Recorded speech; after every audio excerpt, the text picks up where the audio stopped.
For 61, Weibo raised his head to look at the sky.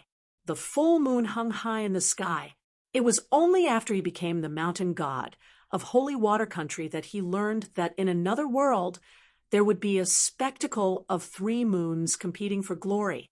Until now, Wei Pai could not imagine how many rules of great Tao would be produced in that world because of the 2 moons. Chun Pingon took off the blade-strengthening gourd and drank the wine. He wanted to find a place with deep roots and rich water in Luapa Mountain to bury the wine that was stored in the square-inch item and the near-hand item. After careful calculation, there were quite a lot of types of wine. There was osmanthus wine brewed by Lady Gouet of Old Dragon City, while wine brewed by the Fairy of Betail Crossing, crying wine from Book Slip Lake, and waterflower wine from Bio Mansion gifted by the goddess of the buried river. There was still more than half a jar left, but it should be in Bio Water Palace now. The Old Dragon coveted wine given by Wu Yi of Xiang Mansion, and the yellow vine wine produced in Qingxia Island's hometown, also known as table wine. Chun Pingon had drunk it before. It was mellow and easy to drink. Back then, when he thought of Pei Qian and the girl in pink who could drink a few cups during festivals, he bought a batch of old cellar wine during his travels. Anyway, it was wine from the market and was not expensive. Walking in the Jianghu, accompanied by books and swords, wine and horses, he would not be lonely. The trip to the North Continent, which had already been delayed for 3 years, could not be delayed any longer. By the end of the year, he would first go to the Colorful Robes Nation and the Comb Nation to meet some old friends. Then he would take a cross-continent ferry to the famous continent where swordsmen were as common as clouds and fists were the most important. Wei Ba retracted his gaze and looked past the Luapa Mountain and the Chess Stun Mountain all the way to the Red Candle Town in the south. As a mountain god, he could see the map of the territory clearly, as long as he wanted. He could see the water deity temple in the Red Candle Town, and even every pedestrian on the street. Now, with the prosperity of Longquan County, Red Candle Town, which was a water transportation hub, became more prosperous as the place where the 3 rivers of Xiuhua River, Yuya River, and Chongdan River converged. The moon could not be seen when young, called a white jade plate. Immortals droop their feet, and osmanthus trees twirl around. This was a fragment of a poem passed down from Gushu. Later on, it became a folk song in Red Candle Town. Regardless of age, all the boatmen loved to sing this song. Although he was now the North Peak god of Dali, the lowly status of all the boatmen in Red Candle Town's Pushui Bay could not be changed, except for the woman who was already cultivating an eternal spring palace. 4 generations, the descendants of the 5 families of divine water country, could not get rid of their lowly status. They were nailed to Pushui Bay by the iron law of not being allowed to go ashore. Wei Pai had taken care of the 5 families of Pushui Bay for so many years, but after his meteoric rise, he had never intended to plead with Dali. After Wei Pai became the mountain god of Dali, he had done a lot of big things. Changing the boatman status in Pushui Bay, not to mention the final success or failure, was just a small matter of greeting the Ministry of Revenue of Dali and the Capital Musical House. The result depended on whether the Minister of Rights and the imperial tutor, Cui Dong, nodded or not. However, Wei Pai did not open his mouth. Wei Pai was silent for a long time and said with a smile, "Chun Pingon, since you have said heroic words, should we talk about some common affairs?" Previously, when Wei Ba had gone to welcome Chun Pingon at the mountain gate of Luapa Mountain, the 2 of them had chatted while climbing the mountain.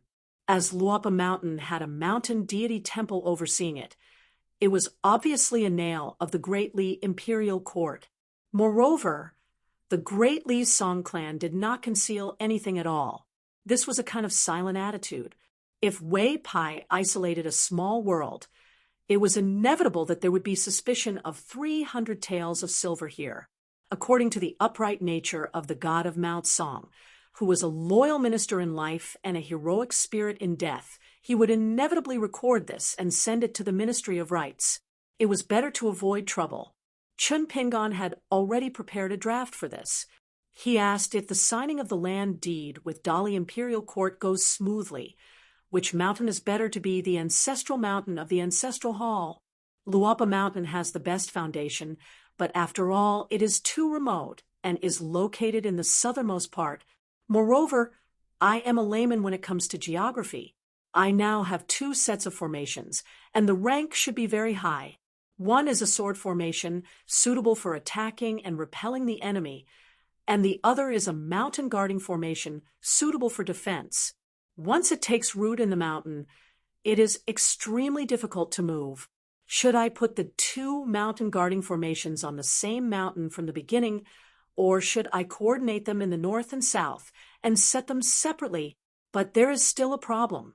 For the 2 big formations, I have the formation map now, and I have enough immortal money, but I still lack the 2 big central things. So even if I can build it in the near future, it will be an empty frame.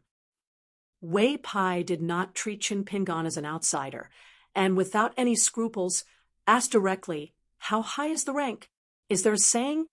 Chun Pingon smiled and said, "In addition to the jade tablet that Jing Dafeng gave me, I actually have a parasol leaf from the Tongyi sect, which is also a nearby item. It is just that when I received this item, I was reminded, so I have never opened it in these years. In addition to the large amount of Guyu money that the Tongyi sect took out, the most important thing is that there are 2 sets of precious formation maps for the mountain guarding formation. One is an imitation of the offensive sword formation of the Tongyi sect, and the other is an imitation of the mountain guarding formation of the Fu Ming sect. The Guyu money is enough to build the 2 formations and maintain the operation of the 2 formations for 100 years. Chun Pingon said with a wry smile, "It's just the central objects that support the operation of the 2 big formations, the 9 superior swords, and the 5 golden puppets. I need to find them by chance, or buy them with immortal money. I guess even if I'm lucky enough to meet someone who sells these 2 kinds of things, the price will be sky high. The Guyu money and the parasol leaves may be empty. Even if I build 2 complete mountain guarding formations, they won't be able to operate. Maybe I'll have to sell everything I have and tear down the east wall to repair the west wall, so that the big formations won't be idle. When I think of this, I feel distressed.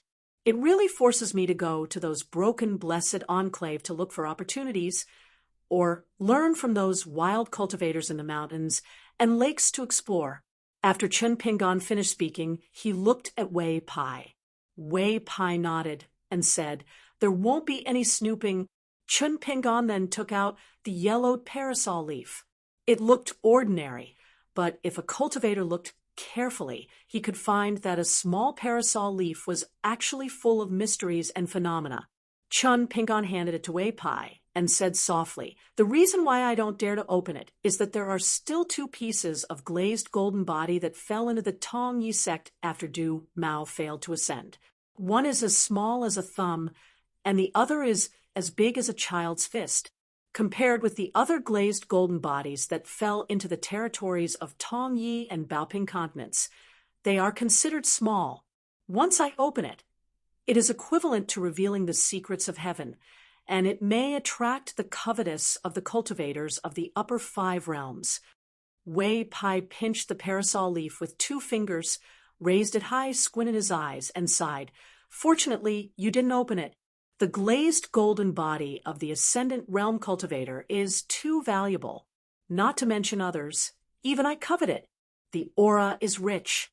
Look, even the veins of this parasol leaf have been soaked for a few years, and it has exuded a golden jade color from the inside to the outside. If it is opened, how can it be? You have to know that many Yin-Yang cultivators rely on deducing the secrets of heaven and selling them to great cultivators to earn money.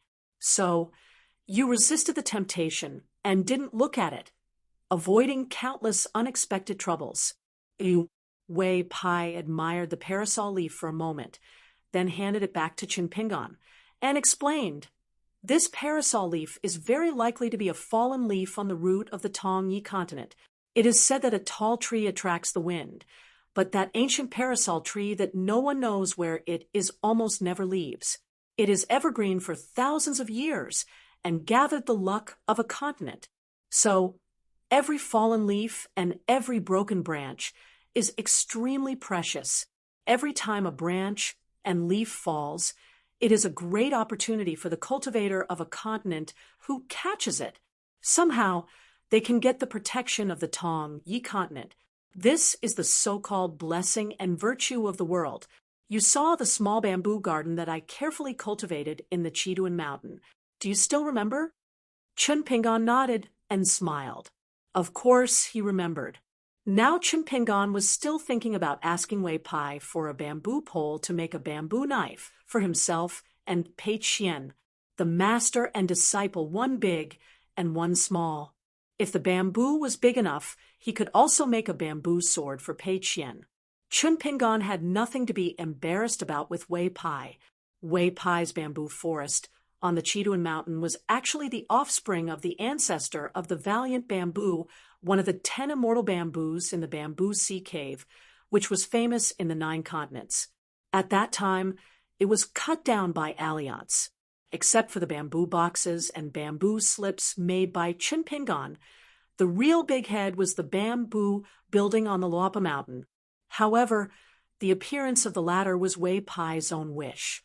The valiant bamboo was incomparably in line with a prophecy of the military sage. When the military power is raised, it is like a broken bamboo. After a few sections, it will be easily solved. Building a building with this bamboo was the most beneficial for pure martial artists and military cultivators. Later, Li Shixing wrote Talisman outside the bamboo building. It was not strange that the barefoot old man almost stayed on the 2nd floor of the bamboo building all year round, meditating and cultivating. Looking back, Wei Pai could be considered to have made a good deal and earned a Dali Bei God. After walking through the Book Slip Lake, Chun Pingan realized that to be able to do business sincerely and naturally without the slightest smell of profiteering and money, and to make business into a gentleman's friendship, it was the real skill and maturity of a person to deal with the world. Wei Pai did not know that he was about to cut off his own flesh again. This was probably called a thief in the house is hard to guard against. This Dali god was still there explaining to Chun Pingan why the parasol leaf was so precious. You must keep it well. For example, if you are a cultivator of the middle 5 realms in Dali, there is a world of difference whether you have a peace and quiet tablet or not. When you return to the Tongya continent in the future and travel around, there is a world of difference whether you have this leaf or not.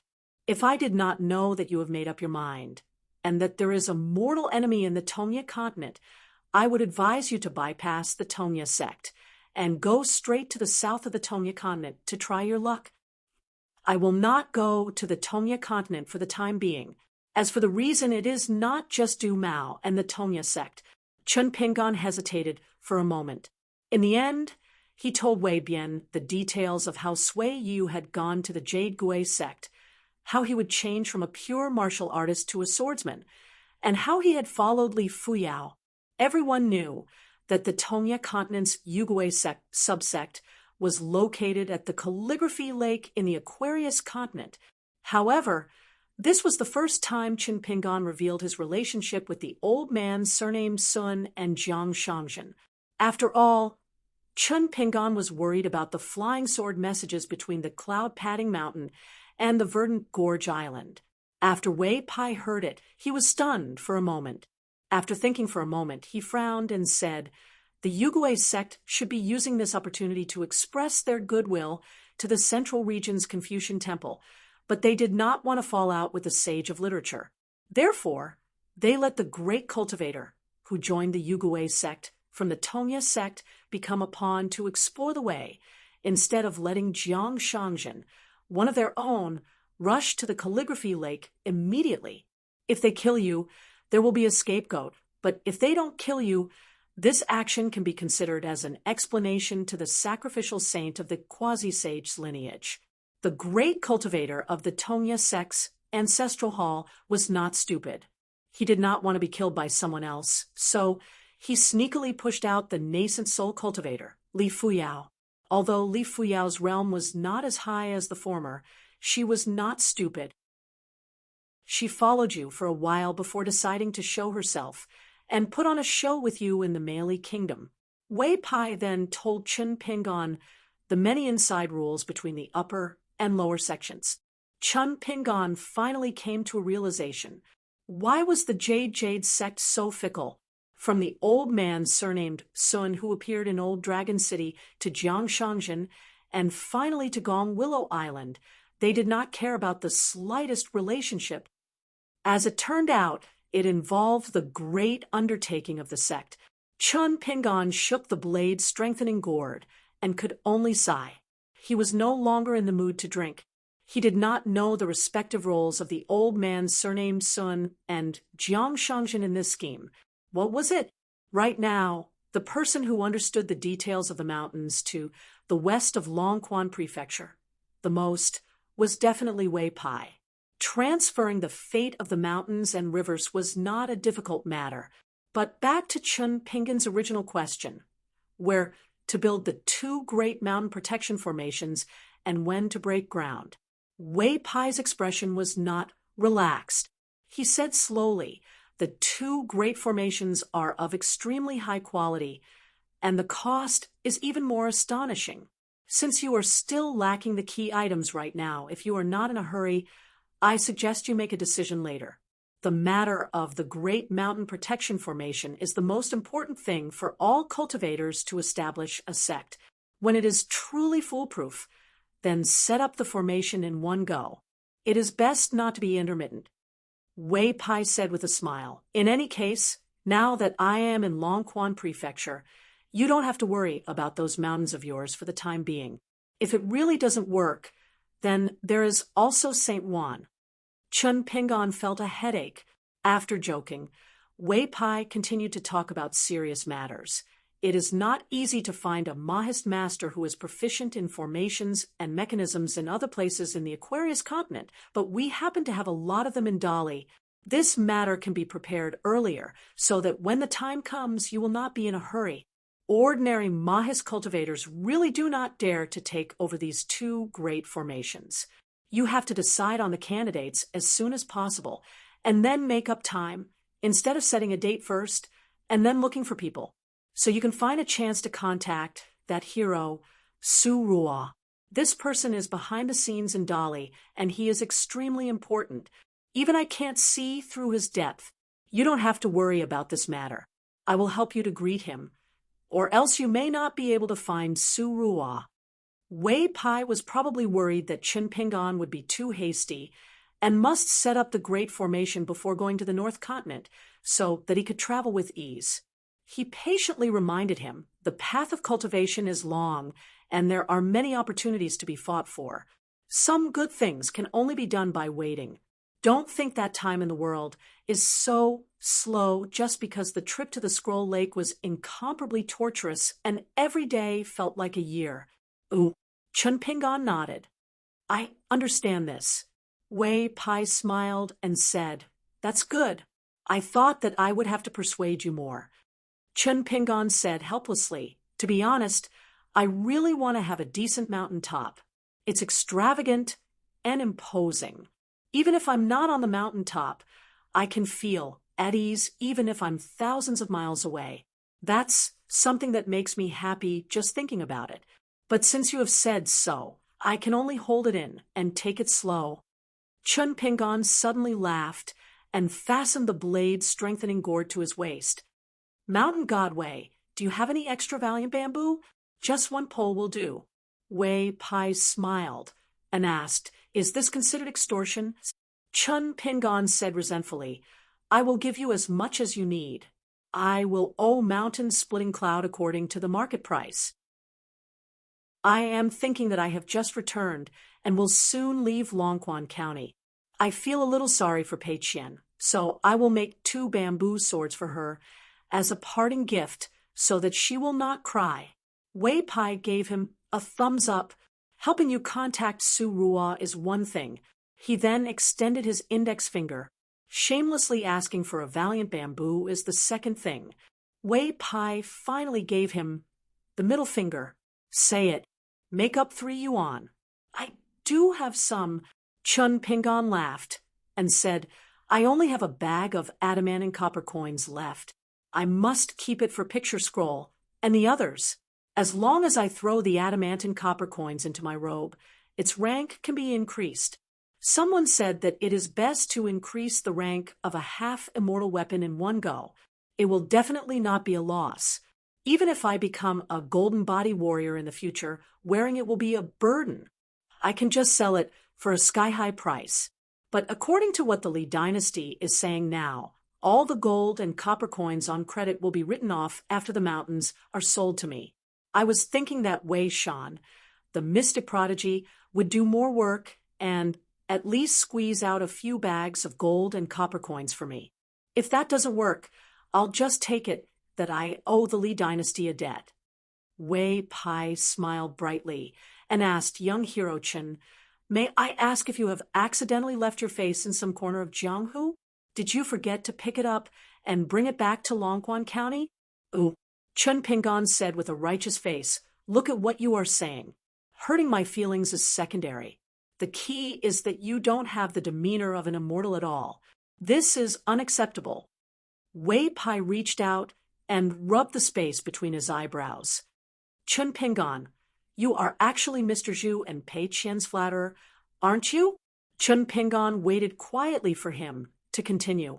Wei Pai thought for a moment. The bamboo pole is fine. I will give it to you as a gift. Just treat it as a meeting gift from me to that little girl. But asking for a few more bags of adamant and copper coins from Dolly is not a big deal in itself. But asking for a price at the last minute is against the rules of business, so I have to think about how to ask for it. Chun Pingon clasped his hands and smiled. Wei Pai said seriously, Chun Pingon, don't blame me for making a big fuss over nothing. Whether it is the gods of mountains and rivers or the cultivators on the mountain, there are some rules. The smaller you look, the lower you are at the bottom. It seems that there are no consequences for trampling on them, but in fact, the more you should respect them. Chun Pingon nodded. When I was an accountant at Bookslip Lake, I also thought about this. Later, when I traveled around, I had some insights about this. Only then did Wei Pai's expression return to normal. He said bitterly, Capable people do more work. Wei Pai looked in the direction of Luapa Mountain and said with a smile, There are visitors at Luapa Mountain again. Chun Pingon was afraid of ropes for 10 years after being bitten by a snake. His heart tightened. He was afraid that Wanton was still angry and would directly attack the mountain. Wei Pai pressed down on Chun Pingon's shoulder and said with a smile, You will know when you see. Chun Pingon suddenly said, Wait a minute. Wei Pai stopped and said with a face full of grief and indignation, Is there anything else? Chun Pingon, isn't this too much? Chun Pingon joked, It's easy to invite a god in, but it's hard to send him away. Wei Pai rubbed his cheeks with both hands. Come on, let's celebrate. Chun Pingon took out the parasol tree leaf again, and then took out the jade token that accompanied the saint from the Fengzuan object. I am good at nurturing the great spirit. Wei Pai glanced at the jade token and clicked his tongue. This thing is not ordinary. Chun Pingon handed over the jade token and said with a smile, I'll lend it to you for 100 years. Just treat it as the price for buying the brave bamboo from you. Oh. Wei Pai took the jade token without hesitation and said with a laugh, This is good. Ever since you returned to Longquan County, I have been waiting for you to say this. With this jade token, my throne as Dolly's North Mountain god will be completely secured. Even if you give me half of the Aquarius continent in my territory, I can guarantee the stability of the mountains and rivers. Wei Pai, will definitely not be full. Chun Pingon then placed the parasol tree leaf in Wei Pai's hand. I'll give you the bigger fragment of the invulnerable golden body. I don't feel at ease carrying the parasol tree leaf with me, so I'll leave it at empty covering cloud. Anyway, I'm not in a hurry to build two big formations. This time, Wei Pai was really surprised. A fragment of the invulnerable golden body that was as big as a child's fist was given to him. This was a world treasure that could make the cultivators of the upper 5 realms not hesitate to fight to the death. This was something that Wei Pai did not even dare to think about. Even if these fragments of the invulnerable golden body were the most beneficial to the gods of mountains and rivers, they were better than cultivators. Wei Pai held back for a long time, then asked, "Good things come in pairs. Why don't you give me the remaining fragment as well?" Chun Pingon raised his middle finger. Wei Pai was relieved. "Looks like it's the result after careful consideration. I won't regret it." Wei Pai carefully kept the parasol tree leaf and praised Chun Pingon for being the child of wealth. Chun Pingon said proudly, "This is called if you want a horse to run, you have to feed it grass." Wei Pai looked at Chun Pingon from the corner of his eyes. "You really won't regret it." Chun Pingon shook his head, looking a little absent-minded. He looked into the distance with his hands in his sleeves, showing his exhaustion. On the trip to Book Lake, I was alone. Even when I stretched my arm and took a step, I was trembling with fear. I don't want to have to rely on myself all the time in my hometown in the future. I also want to be lazy. Wei Pai was silent for a moment, then asked with a smile, "That small fragment of the invulnerable golden body, you originally wanted to give it to the mountain god of Luo Pa Mountain, right? After all, a close neighbor is better than a distant relative. It's not a bad thing to build a good relationship." "Oh," Chun Pingon nodded. "Looks like I can save it now." Wei Pai said, "Then you're not the child of wealth." Chun Pingon said in a bad mood, "I'm not." Wei Pai dismissed it with a smile. Chun Pingon thought of something and asked, "Right now, there's a ferry in Oxhorn Mountain. Can we go to the colorful clothes country?" Wei Pai nodded and said, "The mountain god of northern mountains still has some influence." Chun Pingon said with a smile, "Next time, I'll start climbing from the foot of Cloud Paul Mountain and walk around it." Wei Pai said, "You can also take a look at Linlu Academy. You have a friend studying there." It was the prince of the Great Sui Kingdom, Gao Xian. Chun Pingon had a good impression of this person. Wei Pai said with emotion, "Soil piled up into mountains, wind and rain rising. Chun Pingon, you can indeed look forward to the future. Within the mountains, Luo Pa Mountain, Mount Huimeng, the sword-worshipping platform, and many other places there will be Elder Cui, Cui Dongshan, Pei Qian, Julien, and many other cultivators. Within Dali, Wei Pai, Su Ruo, Zheng Dafen, Gao Xian, and many other allies will be there." Chun Pingon smiled knowingly. After many trials and tribulations in life, there was always a light at the end of the tunnel. Wei Pai pressed on Chun Pingon's shoulder again. "Don't let the guests wait too long." He gave a light push. Chun Pingon had already disappeared from Cloud Paul Mountain. Wei Pai stayed alone at the peak of the mountain. Cloud Paul Mountain was extremely high, the sea of clouds surging as if it was as high as the sky and as high as the moon. He looked up. The scenery was magnificent. The flying sky mirror under the moon, the cloud ceiling tower. Chun Pingon staggered and took a step forward.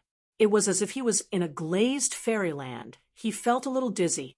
When he focused his eyes, he had already arrived at the foot of Luo Pa Mountain. Chun Pingon had long been accustomed to this. Back in the lotus flower-blessed land, this was a common thing. This was one of the waiting water. The water was the river of time. The earth immortal cultivators, or the mountain deity's earth shrinking divine ability. This kind of competition with the river of time was the most subtle kind. It was the earth-shrinking divine ability of the present age. It was said that compared to the ancient immortals and gods, shifting mountains and seas, it was too inferior. There was an ancient text that once said, "Earth shrinking yellow springs, ascending to the heavenly palace, How carefree it was. These were all unintentional words of Chui Dongshan in the early years. As for Chui Dong's so-called shifting mountains of 3 mountains and crossing seas of 4 seas, Chun Pingon did not think much of it at that time. Later, after he bought the immortal book of inverted mountains, he realized that there was no such thing as 3 mountains and 4 seas in the vast world. Later on, he met Chui Dongshan again in the southeast of Aquarius continent. When the two were playing chess, Chun Pingon casually asked about this. Chui Dongshan laughed and said that it was old history and did not continue the topic. Chun Pingon saw a hunchback man with a green foxtail in his mouth. That guy also saw Chun Pingon.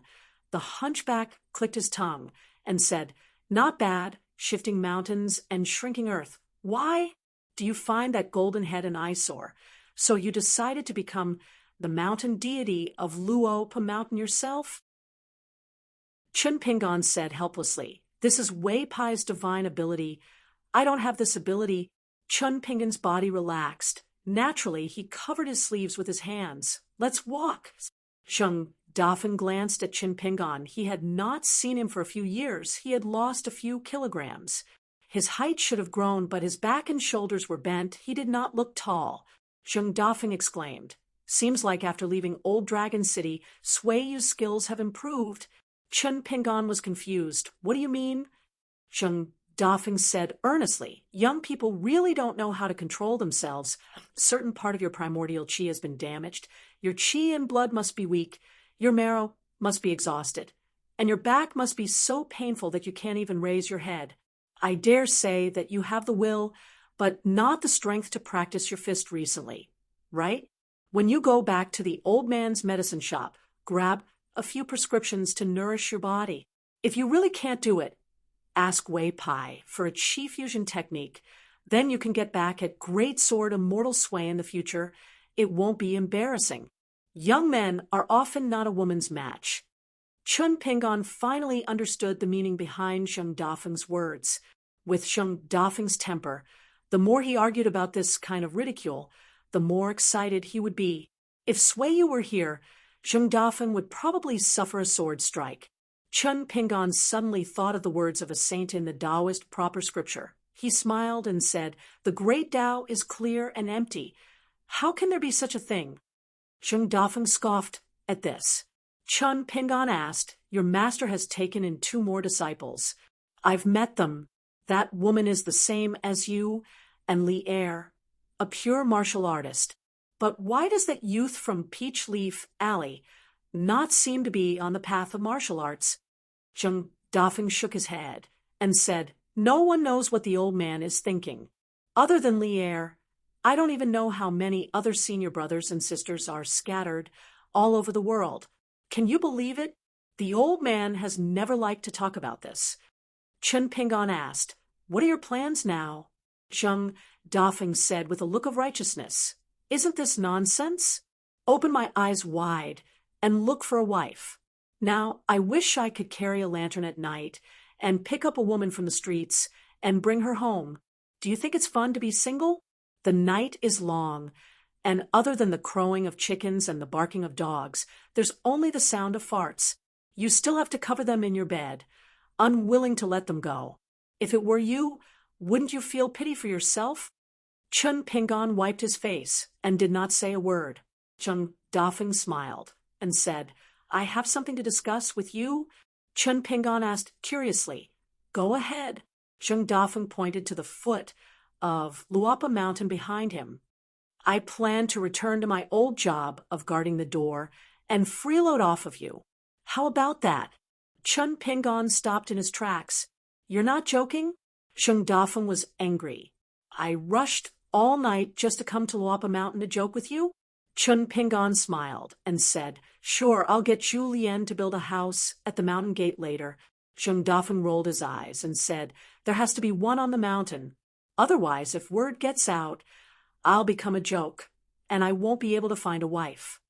Chun Pingon looked around and leaned close to Zheng Dafeng, whispering to him. After Zheng Dafeng heard this, he quickly wiped his saliva and smiled slyly. "That's not very good, right?" If word gets out, my reputation won't be good. I don't have a wife yet. Besides, you've already given it to the little girl in pink. If you ask for it back from a little girl, it won't be appropriate. Chun Pingon said, That's what you said. In the future, don't be greedy. Leave the mountain alone and wander around the mountain all day. Oh, Zheng Dafeng grabbed Chun Pingon's arm. Don't. You won't let me say a few words. I'm thin-skinned, and you know that. After wandering around the Jianghu for so long, I still don't have the slightest bit of insight. Chun Pingon rubbed at his chin and said, Forget it. The fox-skin talisman from the little girl in the pink dress is better off not asking for it. I'll get someone to help you get another one from the Clear Breeze City. Zheng Dafeng nodded vigorously and suddenly thought of something. He asked tentatively, Wait a minute, what do you mean? You're not paying for the talisman paper? Chun Pingon smiled and said, I'll still pay for it. Just treat it as paying for you to guard the mountain gate. Zheng Dafeng was anxious. Chun Pingon withdrew his joking expression. If you really want a quiet place to stay, there are actually quite a few other mountains outside Luopa Mountain. Gray Mist Mountain, Crayfish Back Sword Greeting Platform, you can choose. Zheng Dafeng shook his head. Guarding the gate is nothing to be ashamed of. If I really feel that I've been defeated in this life and have to hide, why would I come to Longquan County? Zheng Dafeng patted Chun Pingon's shoulder and walked slowly. He raised his head to look at the peak of Luopa Mountain. This place has the smell of people. I like it. Actually, the small town back then also had it. It's just that after it was reduced from a small paradise to a blessed land, there were no restrictions. The mountains and rivers within 1,000 miles have taken root. People come and go, fish and dragons mix together. It's just a lively place, but it's not lively.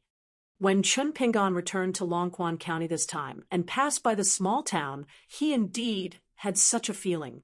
However, his thoughts were not as direct as Zheng Dafeng's. Zheng Dafeng said, If there comes a day when I feel that Luopa Mountain is also like this, I'll move away. At that time, don't blame me for not telling you. Chun Pingon thought for a moment. Why don't you tell me before you move? Zheng Dafeng did not comment. He suddenly stretched out his hand and patted Chun Pingon's back. Don't deliberately bend over. Are you tired? Zheng Dafeng, am a hunchback. So what? I'm handsome. Chun Pingon squeezed, but still could not laugh. Zheng Dafeng stayed in Julien's courtyard that night. As long as he gave them 2 pots of wine and a few dishes, they would probably be able to chat for the entire night. When he thought of Julien and Zheng Dafeng's request to guard the gate of Luopa Mountain, Chun Pingon felt more at ease. Julien would probably run to the foot of the mountain. Once the 2 of them started drinking and chatting, Zheng Dafeng would probably be able to talk about how he was one of the 4 divine generals of the heavenly court. Chun Pingon returned to the bamboo building. The old man, surnamed Chui, stood on the 2nd floor. The corners of his mouth twitched as he turned and walked into the house. Chun Pingon's scalp went numb. He still went up to the 2nd floor. The old man sat cross-legged in the house and teased, You're not going to thank me for sending you off and letting you see the charming scenery of a beauty under the moon for nothing? Chun Pingon sat opposite him and said with a straight face, I really can't say words that go against my conscience. The old man nodded. It's understandable. I haven't beaten you for a few years. Your skin is itchy and your guts are fat. Chun Pingon knew that something was wrong. The old man sneered. Still running?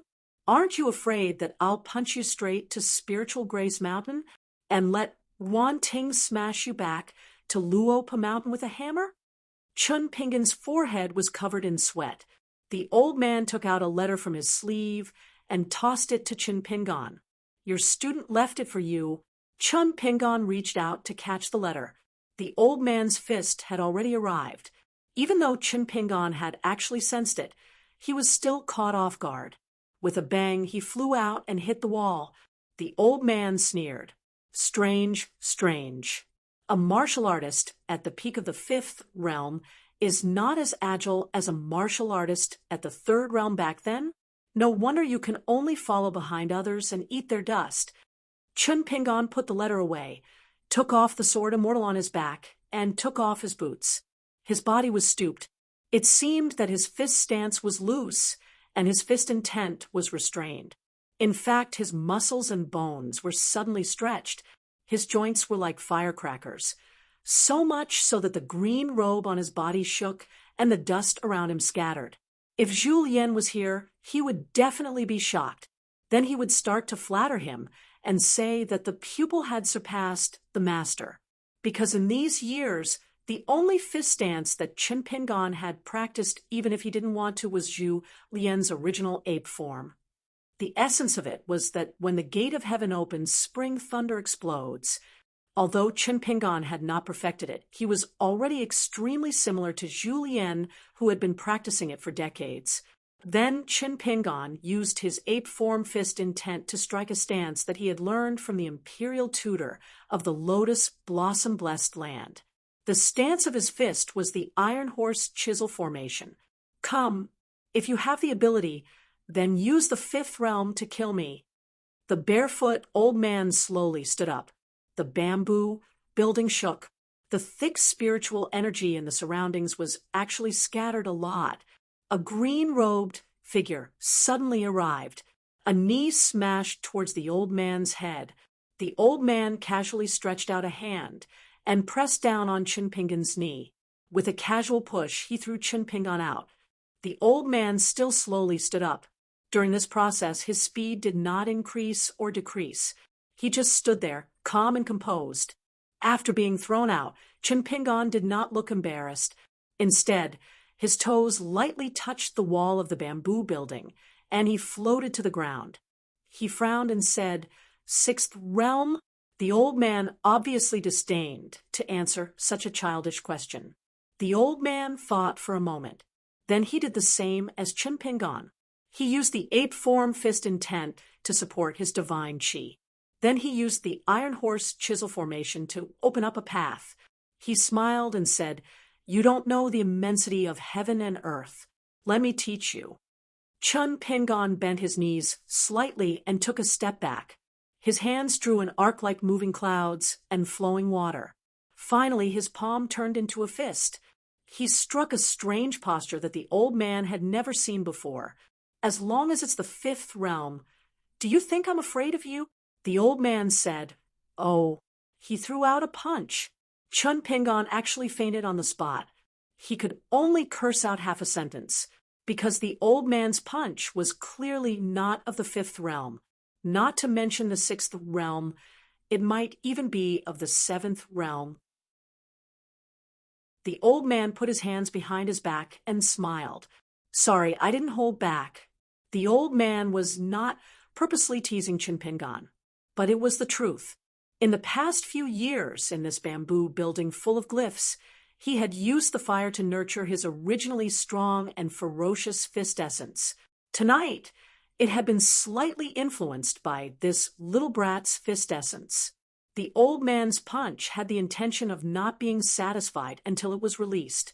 Even if he tried his best to restrain himself, he could only suppress it to Realm 7. The old man sighed in his heart and walked out of the house. Although returning to the last realm of the 10 realms was a matter of time, the 11th realm of the martial artist that he once thought was a must-have was no longer an extravagant hope.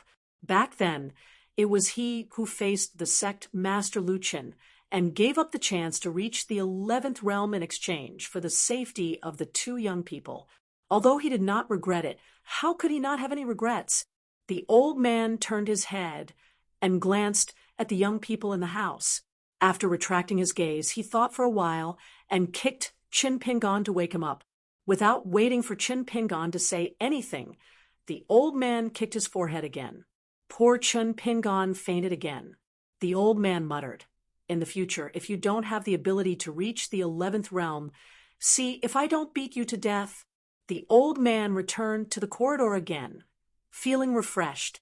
It was as if he had returned to the time when he locked his grandson in the small attic of the library and removed the ladder. Every time his grandson succeeded in his studies, the old man would feel gratified, but he would not say anything. Some of the most heartfelt words, such as extreme disappointment or extreme joy, especially the latter. As an elder, he would not say anything to the junior that he had high hopes for. It was like a jar of old wine placed in a coffin. Once the old man passed away, the jar of wine would not have the chance to see the light of day again. How did the old man treat Chen Pingan? Pei Qian might not know. The little boy in green and the girl in pink might not know either. Only Zhu Lian knew. That was why Zhu Lian did not have the thought of asking the old man for advice on fist techniques. Pearls and jade were in front of him, on the peak of the mountains. It was enough to have an old man and a young man to teach and learn fist techniques. First, he set a small goal. For example, 1 second. Remember, Book Guest House mobile version reading website. For 62. Bid farewell to the old and welcome the new. The commotion at the bamboo house was too loud. After Pei Qian woke up, he immediately put on his clothes, equipped his sword and saber, and rushed out with his mountain walking stick. The girl in pink was half a step behind him. She also opened the door and saw Pei Qian's nimble back as he ran out of the courtyard. The girl in pink noticed something amiss and quickly ran after him. As expected, she saw Pei Qian's stern face and murderous aura, mumbling as he ran.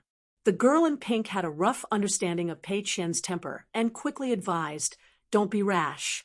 Master has always been like this when he was training on the mountain."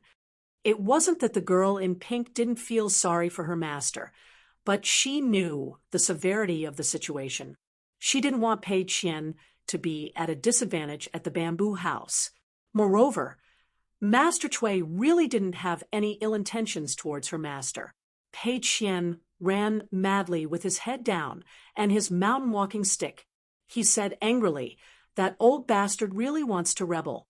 This mountain belongs to my master, and the bamboo house belongs to my master." That old bastard shamelessly occupied the second floor. Master was knocked out by 2 or 3 punches the moment he came up the mountain. When he opened his eyes, he was just chatting with us for a while, and not long after, he was punched again. Now it's happening again. Master returned to his hometown to enjoy life, not to be bullied by that old bastard. The more Pei Qian spoke, the angrier he became. He kept repeating, "This is so infuriating. So infuriating." The girl in pink was a fire python spirit that had entered the middle 5 realms. She floated lightly beside Pei Qian and said timidly, "If Master Cui really wants to rebel, we can't do anything. We can't beat him." Pei Qian tilted his head and spat. He didn't slow down and said through gritted teeth, "Then let's not fight. I'll reason with that old bastard. I don't believe that there's such an unkind guest in this world who bullies my master for being easy to talk to. I, Pei Qian, am not a kind person. I'm Master's first disciple and Cui Dongshan's senior sister." The girl in pink floated backwards beside Pei Qian. She glanced at the mountain walking stick in Pei Qian's hand and the bamboo sword at his waist. She wanted to say something but stopped. Near Pei Qian's residence, a little boy in cyan clothes was sitting on the roof and yawning. Compared with the time when he carried Chen Pingan, who was covered in blood downstairs, the competition on the second floor of the bamboo building was not worth mentioning at all. It was like turning a page from a frontier poem to a graceful poem. Pei Qian, this charcoal, was still inexperienced. Zheng Dafeng and Zhu Lian were drinking wine and admiring the moon in the courtyard. They didn't talk about Chen Pingan and only talked about women. Otherwise, it would be too outrageous for 2 men to talk about a man in the middle of the night. Zhu Lian talked about the right side of the Sui dynasty, who traveled far to Tongye continent, Huangting, the Taiping mountain female crown princess, Yao Jinji in the Great Spring Dynasty, Jinsu, Lady Gui's maid, and Fan Junmao, who had a bad temper. Zheng Dafeng talked about He Xiaoyang, who had betrayed the Shinho sect, Fairy Su Jia of Jinyang Mountain, who had unfortunately fallen into the mud at the foot of the mountain, and Dali's short but charming imperial concubine. Later on, Zheng Dafeng talked about the beautiful women who were born and raised in the small town when he was guarding the gate of Lizhu Cave Heaven. There was the Gu family from Nipping Alley, and a few decades earlier, there was a woman from Apricot Blossom Alley who became the river granny of Longshu River a few years ago. After becoming the goddess of mountains and rivers, she regained her youth and her youthful appearance. She was quite good-looking, but her mouth was a little harsh. When it came to quarreling, she was even better than his sister-in-law. Zheng Dafeng took a sip of wine and smacked his lips. He was intoxicated, drinking with a close friend on a moonlit night and talking about beautiful women. It's really a celestial life. The Celadon wine set on the table had been there for some years. At first glance, it was obvious that it was made in a dragon kiln in the small town. It was almost perfect, as the royal tribute of the Song clan. According to the usual practice, the slightly defective products would all be strictly selected by the officials of the kiln supervisor and thrown into the old porcelain mountain. Zheng Dafeng loved to drink and was smart. It was not difficult to secretly get some porcelain that should have been placed in the palace of Dali. As for Zheng Dafeng's trivial matters, old man Yang of the medicine shop probably didn't even bother to look at them. Zhu Lian was lifting the wine pot and pouring wine into the empty wine cup. He suddenly stopped and put down the wine pot, but he picked up the wine cup and put it to his ear. He tilted his head and listened carefully. He narrowed his eyes and said softly, "In a rich family, I occasionally hear the sound of porcelain breaking. It's not inferior to the sound of apricot peddling in the streets." Zhu Lian heard the subtle sound. He pinched the wine cup with 2 fingers and murmured with a smile, "Small tools breaking into pieces. It's like a country girl in love for the first time. It's like orchids and fragrant grass. Small tools breaking into pieces. It's like a beauty who can topple a country, riding a horse and brandishing her whip." Zheng Dafeng listened to these words that were full of vinegar and did not feel awkward at all. Instead, he was happy and content with Zhu Lian. Logically speaking, an old chef and a gatekeeper should only talk about shit, urine, farts, and trivial matters. The moon was bright, and the wind was blowing gently. The 2 people sitting opposite each other had a tacit understanding. The beautiful things in the world were just like this. Zheng Dafeng laughed. "Zhu Lian, tell me the truth. During those years in lotus blossom-blessed land, have you ever truly liked a girl?" Zhu Lian gently put down the wine cup and sighed. "When you like a girl, how can you not be sincere? How can you not put your heart into it? It's just that in the Jianghu of a country, there are many things that are beyond one's control. When I was young, my heart was higher than the sky. I always felt that love between a man and a woman was too romantic, maneuvering and maneuvering, unparalleled achievements, turning the tide, and leaving one's name in history. In my early years, when I saw these words in books, it was like," Zheng Dafeng followed up, "it was like an old bachelor in the depths of the forest who saw a beauty coming out of the bath. His blood rushed to his head in an instant." Zhu Lian hurriedly poured wine for both of them. Just based on this sentence, they should drink a full cup. The 2 lightly clinked glasses. Zhu Lian drained his cup and wiped his mouth with a smile. The sound of clinking glasses with a close friend is even more moving than the sound of a girl taking off her clothes in the bath. Zheng Dafeng asked, "Such a heavenly sound. Have you really heard it before?" Zhu Lian nodded. "Passing clouds and smoke. It's all gone." Zheng Dafeng was convinced and gave a thumbs up. "Expert." The green-robed little boy rolled his eyes. He could not understand these two martial artists. As long as they were together, they would not talk about martial arts nor eat meat, but they would talk about women who could not be eaten and wasted money the most. No matter how beautiful a woman was. So what? A mortal teacher. Even if she was like a flower. How long could the flower bloom? How many years would it take for a person to become old? Even a female cultivator on the mountain. No matter how beautiful she was, could beauty be used as food? Could it be used as money to buy treasures? The green-robed little boy felt that the Jianghu of the two was too vulgar, too boring. The key point was that regardless of Zheng Dafeng or Zhu Lian, they were obviously the most outstanding and pure martial artists in the Aquarius continent, since they liked women so much but did not have any beauties by their side. In the secular Jianghu, the so-called Jianghu masters, even if they were only in the 6th or 7th realm, if they wanted to get close to women, wouldn't it be easy? The green-robed little boy leaned back, using his hands as a pillow. He could not understand why Qin Pingan could be friends with them, and they were true friends. At the bamboo building, Pei Qian saw the barefooted old man standing in the corridor of the 2nd floor. The old man laughed and asked, "What? You want to fight for justice for your master?" Pei Qian blinked his eyes. "Old mister, we are all heroes of the Jianghu, so we have to be righteous and know how to repay kindness, right?" The old man did not say anything. He looked down at the charcoal black lass who looked like a martial arts embryo and was puzzled. Why did the brat in the room not put in effort to carve this exceptional unpolished jade? Chun Pingan did not talk about other things, but he had some foresight and should be able to see Pei Qian's talent. Why did he allow this mischievous and lazy girl downstairs to be unable to bear the pain and not train hard and only think of training to become an exceptional sword technique in one night and become invincible in 2 days? It was just that the little girl recognized Chun Pingan as her master and was still quite loyal, so the old man could not casually interfere. This was the true righteousness of the Jianghu.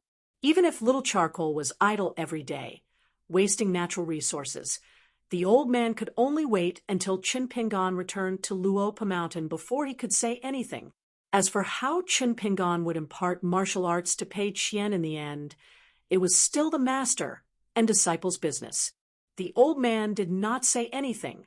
Pei Qian was even less confident. He definitely could not beat him. Even if he called old chef, it would be useless. He could only blame himself for the crazy demon sword technique that was too difficult to master. Otherwise, he would not have allowed the old bastard to be so arrogant and domineering, and would have beaten him to the point where he would kowtow and apologize to his master. But Pei Qian was especially bold today. He just did not want to turn around and leave. The girl in pink tugged at Pei Qian's sleeve, indicating that they should stop while they were ahead. Pei Qian gently patted the girl in pink's hand, held his head high, and said loudly, "Old mister, let's play Gamoku. The rules will be set by me. Whoever wins, you dare?" The old man said expressionlessly, "I don't dare." Pei Qian was stunned on the spot. The old man suddenly said, "Will you practice martial arts diligently one day when your master is beaten to death? Then after a few days of practice, you feel that you can't take it anymore, so you might as well just forget about it. Every year, you can only be a little more attentive, as if you were visiting the graves of your master's parents so that you can feel at ease." Pei Qian's eyes were brimming with tears. He pursed his lips tightly and reached out to hold the hilt of the knife at his waist tightly. At this moment, a man in green walked out of the house unsteadily, leaning against the railing, and waved at Pei Qian, "Go back to sleep. Don't listen to him. Master won't die." Pei Qian was about to cry, "What if—" Chun Pingan laughed angrily. "Then go upstairs. Master will let him massage your muscles and bones, just like Sui Yu did in Old Dragon City. Do you want it? I'll count to 3. If you don't go back to sleep, I'll grab you up here. You can't run even if you want to. Master won't care about you in the future. Everything will be handled by the old senior." Chun Pingan had just counted to 3. Pei Qian ran away, shouting as he ran, "There's no what if, there's no what if. Master is powerful." The old man sneered. "He doesn't have much conscience." Chun Pingon coughed a few times, his eyes gentle, looking at the back of the two little girls. He laughed, "Such a big child. It's already very good. If we expect more, it's our fault." The old man shook his head. "If it's an ordinary disciple, it's fine if it's a little late, but Pei Qian is different, such a good seedling. The earlier he suffers, the greater the suffering, and the more promising he will be. 13 or 14 years old is not young. If I remember correctly, when you were his age, you also got the mountain quaking fist and started to practice it."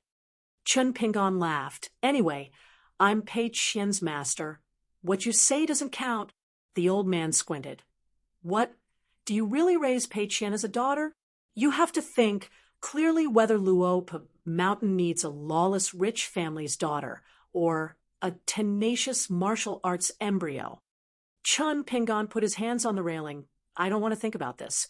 I only think that at Pei Qian's age, since she's already done many things she doesn't like, copying books, practicing the sword and saber, she's already busy enough. It's not like she's idling around every day, so she has to do something she likes to do." The old man asked, "What's going on with the little girl's eyes?" Chun Pingon shook his head after coming out of the lotus blossom-blessed land. "It's been like this. The old master of the Eastern Sea Monastery seems to have done something to her eyes, but it should be a good thing." The old man was not a wishy-washy person. After asking this question, regardless of whether he was satisfied with the answer, he immediately changed the topic. This time, after going to Cloud Mountain and having a heart-to-heart talk, "Did you do something wrong again? What gift did you give to Wei Pai?" Chun Pingon was a little embarrassed, but he didn't hide it, and said softly, "A piece of glazed golden body that fell to the human world after Du Mao failed to ascend. The old man had seen the world, so he asked directly, 'How old is it?' Chun Pingon replied, 'The size of a child's fist.'" Chun Pingon thought the old man was going to scold him for being a wastrel, but the old man nodded and said, "You can't only owe Wei Pai a favor. Otherwise, in the future, the people of Luopa Mountain will be affected by you, living under someone else's roof for the rest of their lives. Unable to raise their heads to look at Cloud Mountain." The old man asked again, "Do you know why I sent you to Wanxiu by the stream with 2 punches? Chun Pingon shook his head. The old man said, "Do you know that Wanxiu followed Stickman to Book Slip Lake?" Chun Pingon nodded. "We almost met." The old man sneered. "Then, do you know that she killed a young man that Dolly was determined to get? Even Wanxiu herself didn't know that the young man was the disciple candidate of the vassal king Song Jianqiang. At that time on Hibiscus Mountain, the situation was settled. The earth immortal of Jindan who kidnapped the young man was dead. The ancestral hall of Hibiscus Mountain was demolished, and the wild cultivators were killed, but Dolly's stickman was intact. Think about it. Why didn't he bring back the Dolly boy from the north, who should have a bright future?" Chun Pingon really didn't know this inside story and fell into deep thought. The old man revealed some secrets. The young man that Song Jianqiang picked was naturally a martial arts genius that was hard to come by in 100 years. The reason why Dolly's stickman found him was that when he broke through the realm in his early years, he was still in the lower 3 realms of martial arts, but he had already caused several martial temples to appear. Dolly has always been a country built on martial arts, so the rise and fall of martial arts fate was undoubtedly the most important thing. Although Wanxiu helped the stickman find 3 substitutes in the end, Song Jianqiang had more or less taken note of it. Chun Pingon was puzzled. "It has something to do with me?" The old man almost punched him again, wanting to beat this guy to the point that he was enlightened. Chun Pingon's heart was moved, and he had already moved a few steps horizontally. He actually went against the 6-step stance of the mountain quaking fist, and it was very natural. The old man calmed down a little and didn't continue to attack. He said, "You only fight for the title of the strongest, but not for martial arts fate. But would Wanxiu think the same? Don't all the silly girls in the world want to be close to the men around them and get as many benefits as possible? From Wan Xiu's point of view, since there are people of the same age who jumped out to fight for martial arts fate with you, it's a battle of the great Tao. What she did was to eliminate the root of the problem and eliminate all future troubles. Chun Pingan looked gloomy. The old man put one hand behind his back and stroked the railing with the other. I'm not going to randomly match you, but as an old man, I hope you understand one thing. When you reject a girl, you have to know what she has done for you. If you know and still reject her when the time comes and you tell her everything clearly, then it's no longer your fault. Instead, it's your ability and the other girl's good taste. But if you don't know anything and just want to have a clear conscience, you may seem to have a heart of stone, but in fact, you are stupid. The old man turned his head and asked, "Do you understand this?" Chun Pingan nodded. "I understand." The old man asked again, "Then what should I do?" Chun Pingan said, "I don't know." The old man raised his eyebrows. Chun Pingan saw that the situation was not good. He floated up, held the railing with one hand, and dashed out of the bamboo building. However, it was not a straight path. He suddenly used 1,000-pound fall and landed on the ground. At the same time, he did not hesitate to use a distance-shrinking talisman and patted the blade-strengthening gourd to let Chu Yi and Shiwu protect his back. Then, he steered the sword, Celestial, ahead, and stomped heavily on the ground. He stepped on the sword, Celestial, like a galloping horse. He was determined not to ride the sword, Celestial, to the open sea of clouds. Instead, he stuck close to the ground and circled around the forest to escape quickly. He did it in one go. Obviously, he had prepared an escape route in advance. The old man on the second floor didn't chase after him. He said, "If you were half as good at running as you are in love, you would have asked Wan Xiu to treat you to drinks and call you son-in-law with a big smile." In the night, at the end of the day, the sky was about to brighten.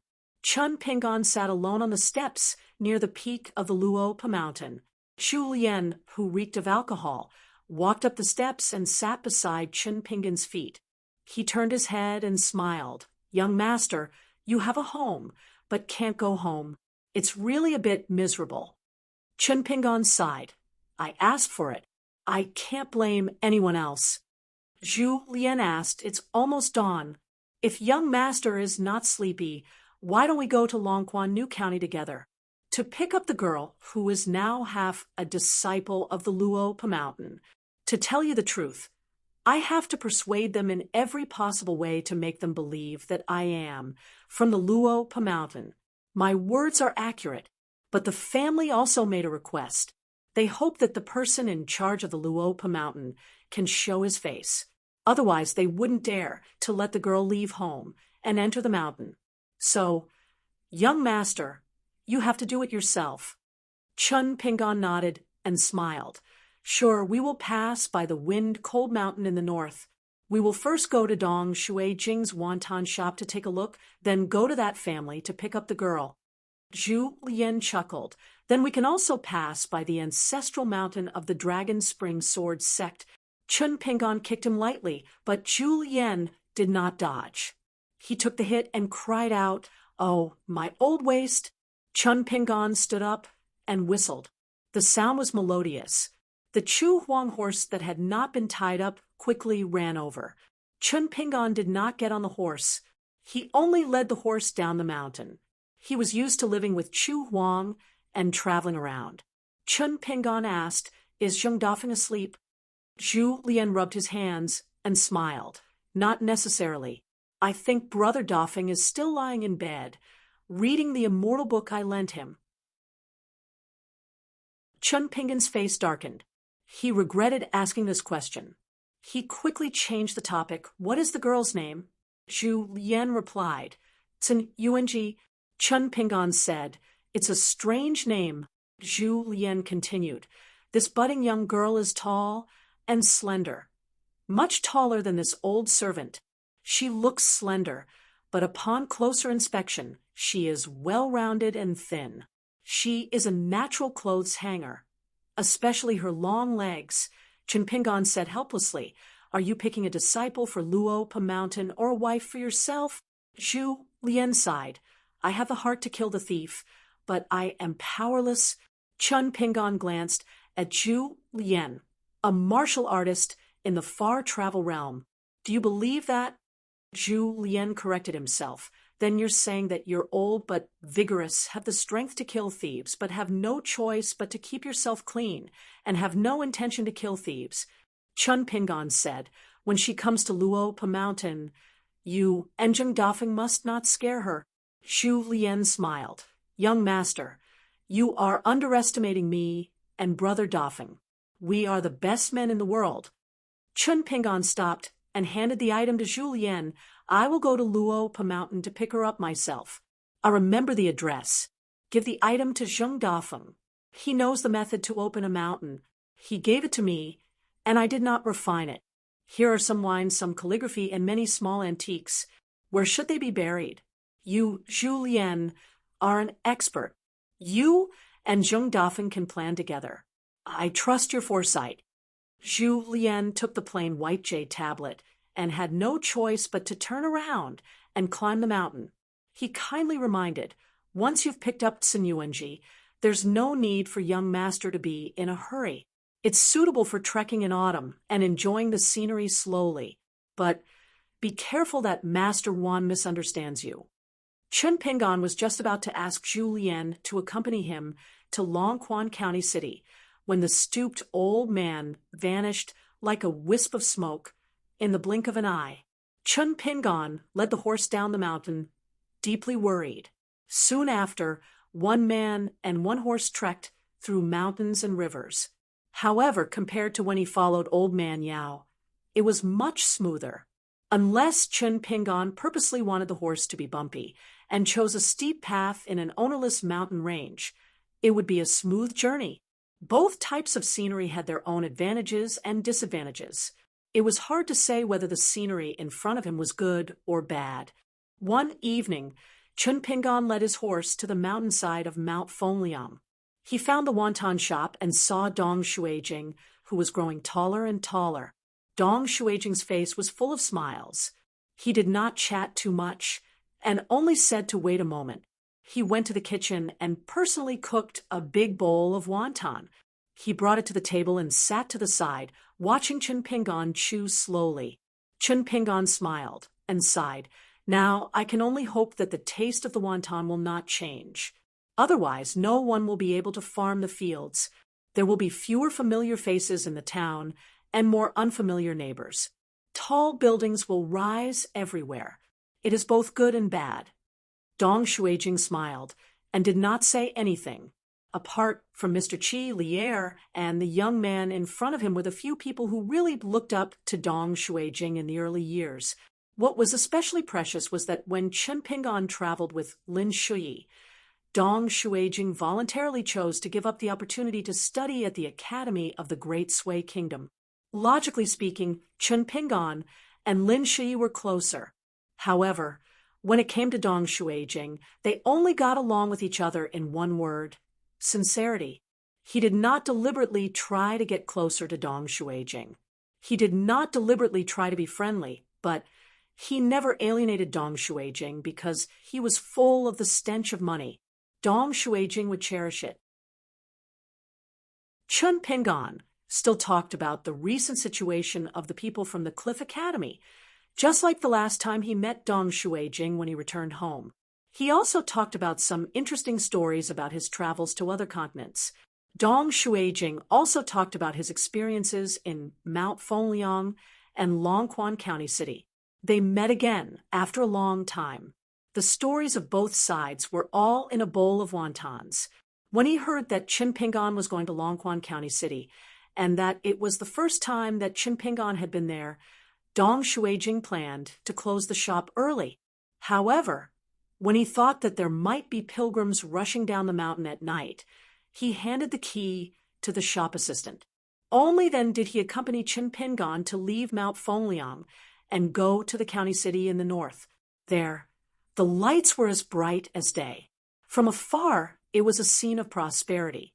Dong Shuijing asked about the situation in the central part of the Aquarius continent, when the Dali cavalry went south. Chun Pingan told him one by one. Dong Shuijing said softly, "After the chaos, business opportunities lie dormant. It's a pity that I don't have much capital. In the Dali army, I don't have any connections. If not, I would really want to go to the south." Chun Pingan thought for a while. "At the Book Lake, I met a friend called Guaniran. He is now a general and is a rather good disciple of an aristocratic family. When I return, I will write a letter for you to get to know him. He should be to your liking." Dong Shuijing said straightforwardly, "Okay, if we really make a deal, I'll give you 10% of my share." Chun Pingan nodded his head. "No problem." Dong Shuijing laughed. "I was worried that you would reject." Chun Pingan also laughed. "Then how can I be your friend in the future?" Dong Shuijing hesitated for a while. "If it's possible, I would like to participate in the management of the immortal ferry left behind by Bullhorn Mountain's bow, Li Zhai. As for how to split the profits, you have the final say. You just have to do your best to lower the price. What I want is not the money of the immortal gods, but the information that the passengers have." Chun Pingan, "I can guarantee that for this, I will do my best to take care of the ferry, and will not dare to be negligent. There is no need for you to be distracted. There is a prerequisite if you have an estimate of the profits of the ferry. You can tell me. If I can let you earn more, then I will accept this task. If I cannot do it, then I will not mention it, and you do not need to feel guilty." Chun Pingan thought for a while. "All right, then I will first discuss with someone and give you a price. Business is business. I will not be courteous with you." Dong Shuijing smiled and said, "You are already very courteous with me." Chun Pingan was silent for a moment, and then handed Dong Shuijing a bottle of wine that was stored in the cube. He took off the blade, strengthening gourd, and drank. Chun Pingan said, "Actually, I was quite regretful that you did not follow me to the Cliff Academy. I always felt that the two of us were the most alike, born poor. I did not have the opportunity to study at that time, so when you stayed in the small town, I was a little angry.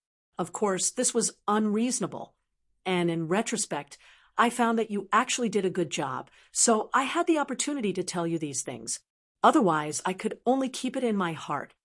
Dong Shuijing drank a mouthful of wine. "I know my own weight. My studies are passable, and not too bad, but definitely not as good as Lin Shui. It is better to do something that I am good at." Chun Pingan laughed and said, "Both of you like Li Huai's sister so much." Dong Shuijing's face was slightly red, not sure if it was because of the wine or something else. Dong Shuijing drank a big mouthful of wine and said in a low voice, "There is one thing that I am sure of. I am better than Lin Shui now. If one day Li Lu looks down on me, and Lin Shui will definitely be angry to death. I will not. As long as Li Lu is doing well, I will still be a little happy. Of course, I will not be too happy. There is no need to lie like this. It is just a waste of the good wine in my hand. But I believe that no matter what, I will be more open-minded than Lin Shui." Chun Pingan nodded. Dong Shuijing raised the wine bottle in his hand. "It is expensive, right?" Chun Pingan laughed and said, "It is not cheap." Dong Shuijing took a small sip. "Then it will be better and better." Chun Pingan laughed loudly. "Just like me." The two of them were from the same hometown. They chatted along the way as they walked north. When they arrived at the south gate of Longquan County City, there were soldiers at the city gate checking the documents. Chun Pingan carried them with him. But he did not expect that when he saw Dong Shuijing only took out the household registration document, symbolically. The leader of the soldiers at the city gate did not even take it. He casually glanced at it and smiled as he exchanged a few words with Dong Shuijing. Then he directly let the two of them enter the city. Chun Pingan saw this, but did not say anything. Clearly, Dong Shuijing was doing better than he had imagined. County Governor Wu Yuan, the disciple of the imperial tutor Cui Dong, He was a talented official from the Frigid clan, the supervisor of kills, a disciple of the Chow clan, the county magistrate, a disciple of the Yuan clan, the deity of the mountain god temple at the peak of Mount Fengliang. He was one of the rich people in Longquan County City. He was actually familiar with Dong Shuijing, a young man who started his business by selling wontons. Dong Shuijing sent Chen Pingan to the street where the family lived. Then, the two of them parted ways. Dong Shuijing told him the address of his house and welcomed Chen Pingan to visit him when he was free. Chen Pingan looked at the young man's tall back. He was bathed in the light of dawn and was full of vitality. According to what Dong Shuijing said, in Longquan County City, one only needed to look at which street one lived in to see the depth of one's family's wealth. The street Chen Pingan was on was called Jiazi Street. Most of the people who came here were ordinary, well-to-do families in Dali City. They came here to buy manors. The land price was not low, and the manors were not large. They could not be said to be affordable. It was hard to avoid the suspicion that they were trying to pretend to be rich. Dong Shuijing had also said that in some of the more luxurious and imposing streets to the north of Jiazi Street, the biggest wealthy family was Gu Qin's mother from Mud Bottle Alley. Looking at how she was buying manors, she did not lack money. It was just that she had come late. In many of the county city's treasured lands, where every inch of land was worth an inch of gold, the woman who returned home in glory could not buy them even if she had the money. It was said that she was bribing her relationship with the county governor's estate, hoping to buy another large mansion on Dong Shuijing Street. The woman had once brought a few maidservants to Mount Fengliang to burn incense and pray to the gods. When she passed by Dong Shuijing's wonton shop and heard that Dong Shuijing had once attended school, she chatted with the young man for a while. However, her tone was arrogant. Dong Shuijing was a businessman, so he had seen all kinds of customers. He naturally did not take it to heart. However, the two workers in the shop were infuriated. Dong Shuijing allowed the woman to show off her splendor.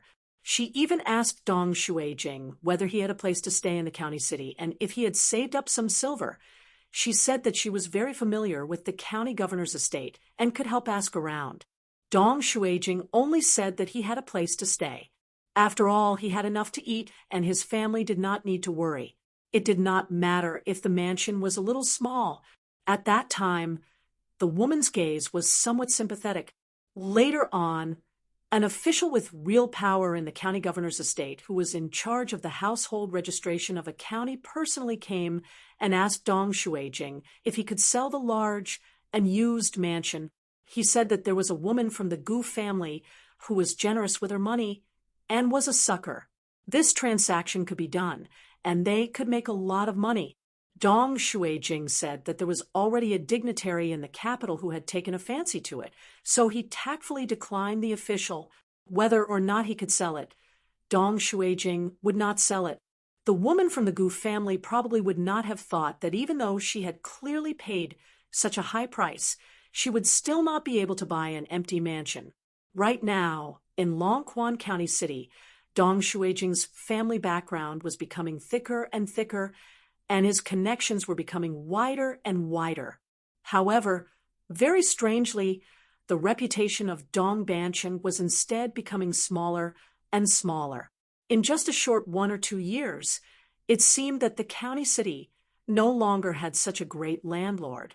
Actually, only this could prove that Dong Shuijing was truly rich.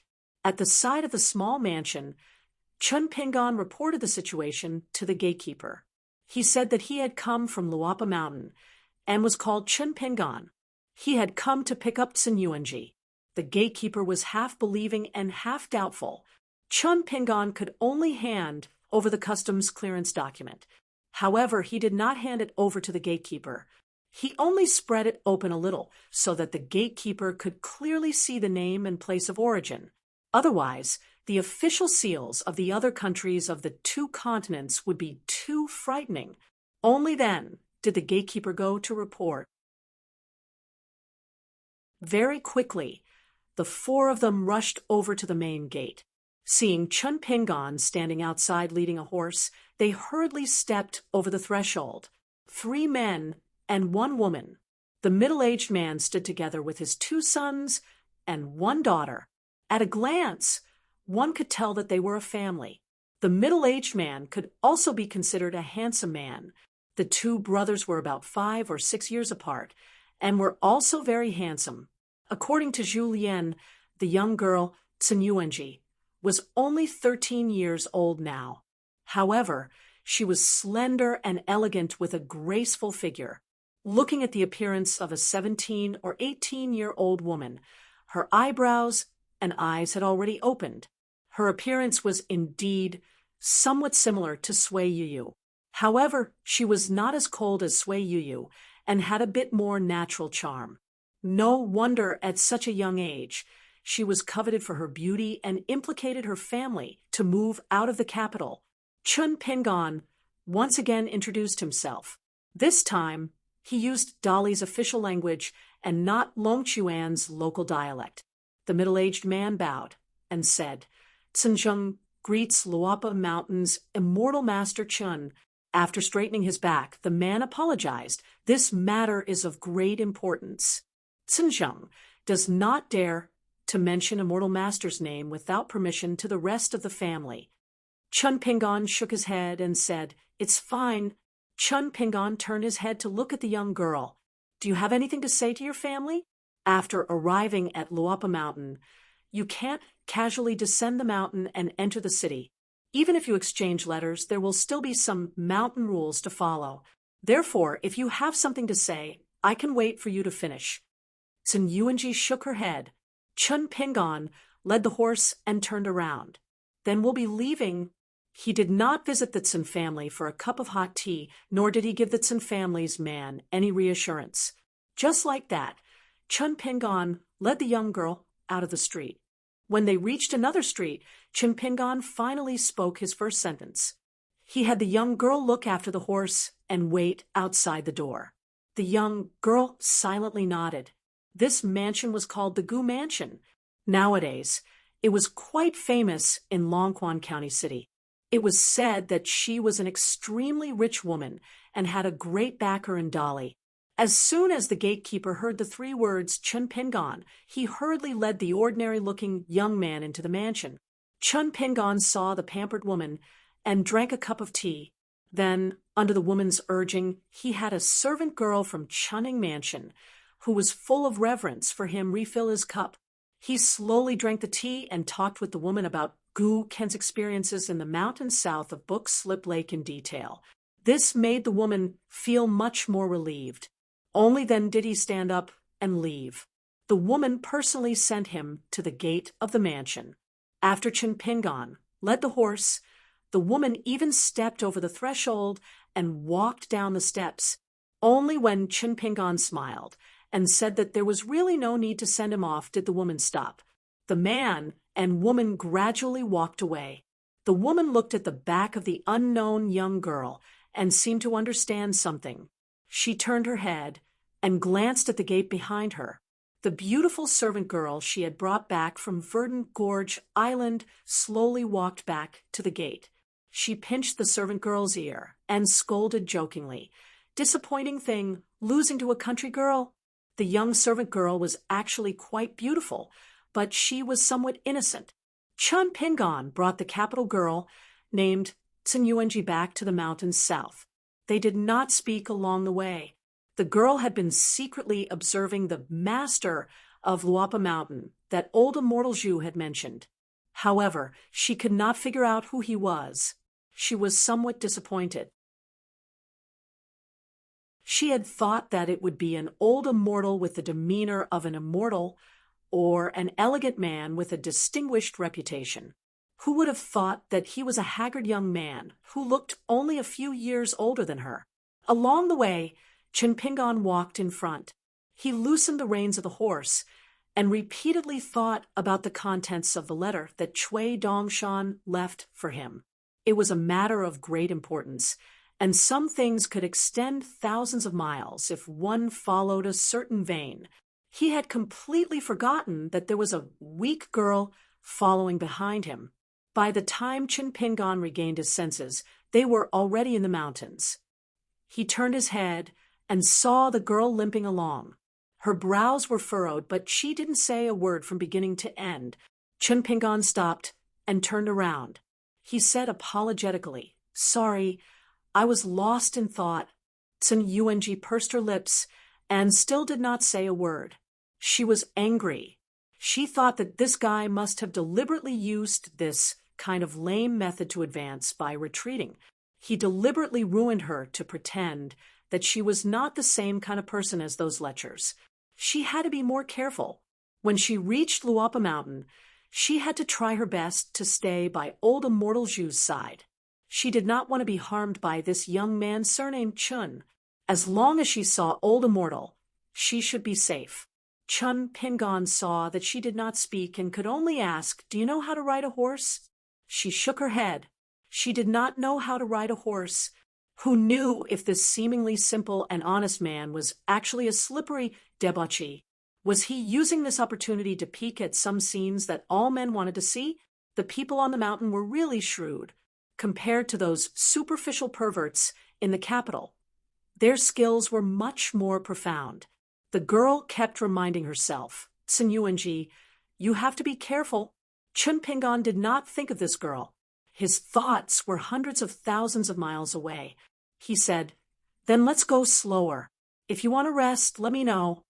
Look, first he was a bad person, then he was gentle. His methods were intertwined and endless. The girl was more and more certain that this guy was not a good person, no matter how she looked at him. Chun Pingon felt that the way the girl looked at him was somewhat strange and deep. Turning around, he led the horse forward. Chun Pingon rubbed his cheeks. How could it be that Chu Lien was right? Now that he was roaming the Jianghu, he had to be careful of attracting romantic debts. Chun Pingon took off the blade's strengthening gourd and drank a mouthful of wine. He hesitated whether he should let Sun Yung go to Luapa Mountain alone first while he went to the medicine shop in the small town. As soon as she saw the man drink, the girl looked around. There was no one in the wilderness. She wanted to cry, but had no tears. Was this guy going to do something bad under the guise of being drunk? Chun Pingon learned from his mistakes. He noticed that the girl behind him was breathing erratically, and her steps were unsteady. He turned his head and saw that her face was pale. He put away the blade's strengthening gourd and said, "Stop and rest for a moment." As soon as Sun Yung saw that the guy had drunk the wine and put away the gourd, he was about to make a move. She suddenly cried out and turned to run. She was unsteady and did not know where to go in her panic. Chun Pingon scratched his head and muttered, "Are you homesick halfway?" Chun Pingon sighed and had to lead the horse slowly. He could not leave her alone in the deep mountains. He wanted to send her off on the official road outside the mountains and let her go home alone. When she thought it through, she could go to Luapa Mountain with her family. Just as Chun Pingon was about to remind her to walk slower, he saw Sun Yung stumble and fall flat on her face. Then she lay there and wailed, repeatedly saying that he shouldn't come over. Finally, she turned around and sat on the ground. She threw a rock at Chun Pingon and cursed him for being a lecher, a shameless person, and a lecher with a belly full of evil tricks. She wanted to fight him to the death. She wouldn't let him off even if she became a ghost. Chun Pingon squatted in the distance and covered his forehead. Chun Pingon stood up and gently stamped his feet. He said helplessly, "Wei Pai, do me a favor. I know you are looking over here. Have you seen enough of a joke?" In the blink of an eye, Wei Pai, dressed in white and with golden earrings, appeared. A cool breeze lingered in the mountains, and his sleeves fluttered like water ripples. Chun Pingon did not look at the girl anymore. He said to Wei Pai, "I'll have to trouble you to send her to Luapa Mountain, and send me to Shinshu Mountain. This Chu Huang horse will also be brought to Luapa Mountain. You don't have to follow me." Wei Pai held back his laughter and snapped his fingers twice. Chun Pingon had already arrived at the peak of Jinju Mountain alone. Wei Pai accompanied the extremely sad girl to the foot of Luopa Mountain. The Chu Huang horse took the lead and started climbing the mountain. The girl, who was covered in mud, was frightened and dizzy. She bent over and retched. Wei Pai did not even look at her. He raised his head and looked at the top of Luopa Mountain. He smiled and said, "Tsun Yuanji, you are the only one who can treat Chin Pingon as a libertine."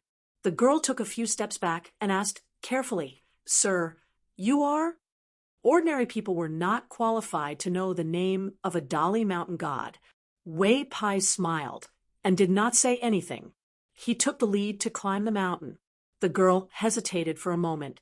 She opened up a distance and silently followed behind the white-clothed immortal.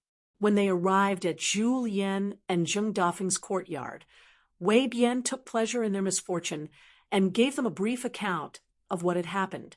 Zheng Dafeng clutched his stomach and laughed heartily. Zhu Lian wiped his face in sorrow, feeling that he was going to have to bear the consequences. Tsun Yuanji saw the most familiar old immortal Zhu and was relieved. But for some reason, the three unworldly experts had different expressions. Chun Pingon walked down Jinju Mountain and went to the small town. This time, he was not rejected. He was led to the backyard by the youth named Shi Lingshan. Old Man Yang was sitting on the stairs smoking a pipe. He was still puffing out smoke from his mouth.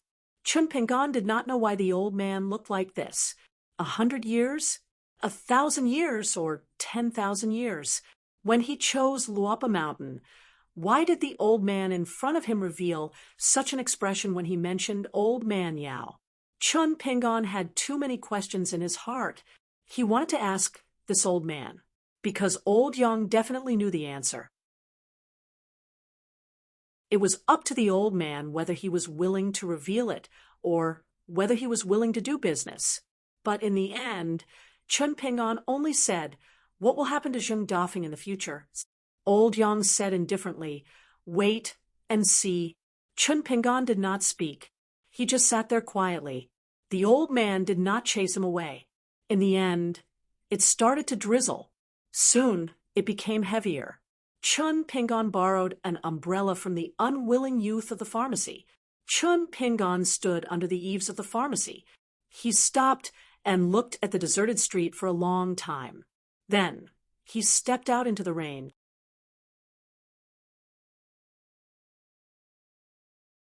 For 63, leaving the Yang family's drugstore, he went to the old school that was neither destroyed nor used. Chun Pingon stood outside the window with an umbrella and looked inside. There seemed to be the sound of reading in his ears. Just like when he was young, he squatted by the wall and listened to the teacher's lectures. Leaving the school, he went to the new school built by the Chun family in the Dragon Tail Creek, which was much bigger than the old school. Chun Pingon stopped outside the memorial arch and turned to leave.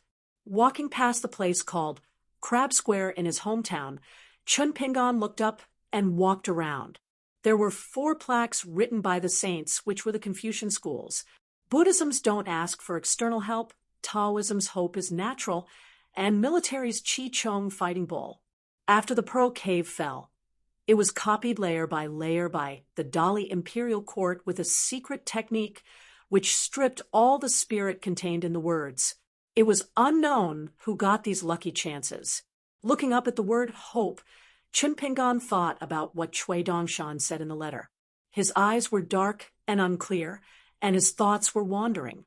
After that, he passed by the Iron Lock Well, which was now privately bought and became a forbidden area.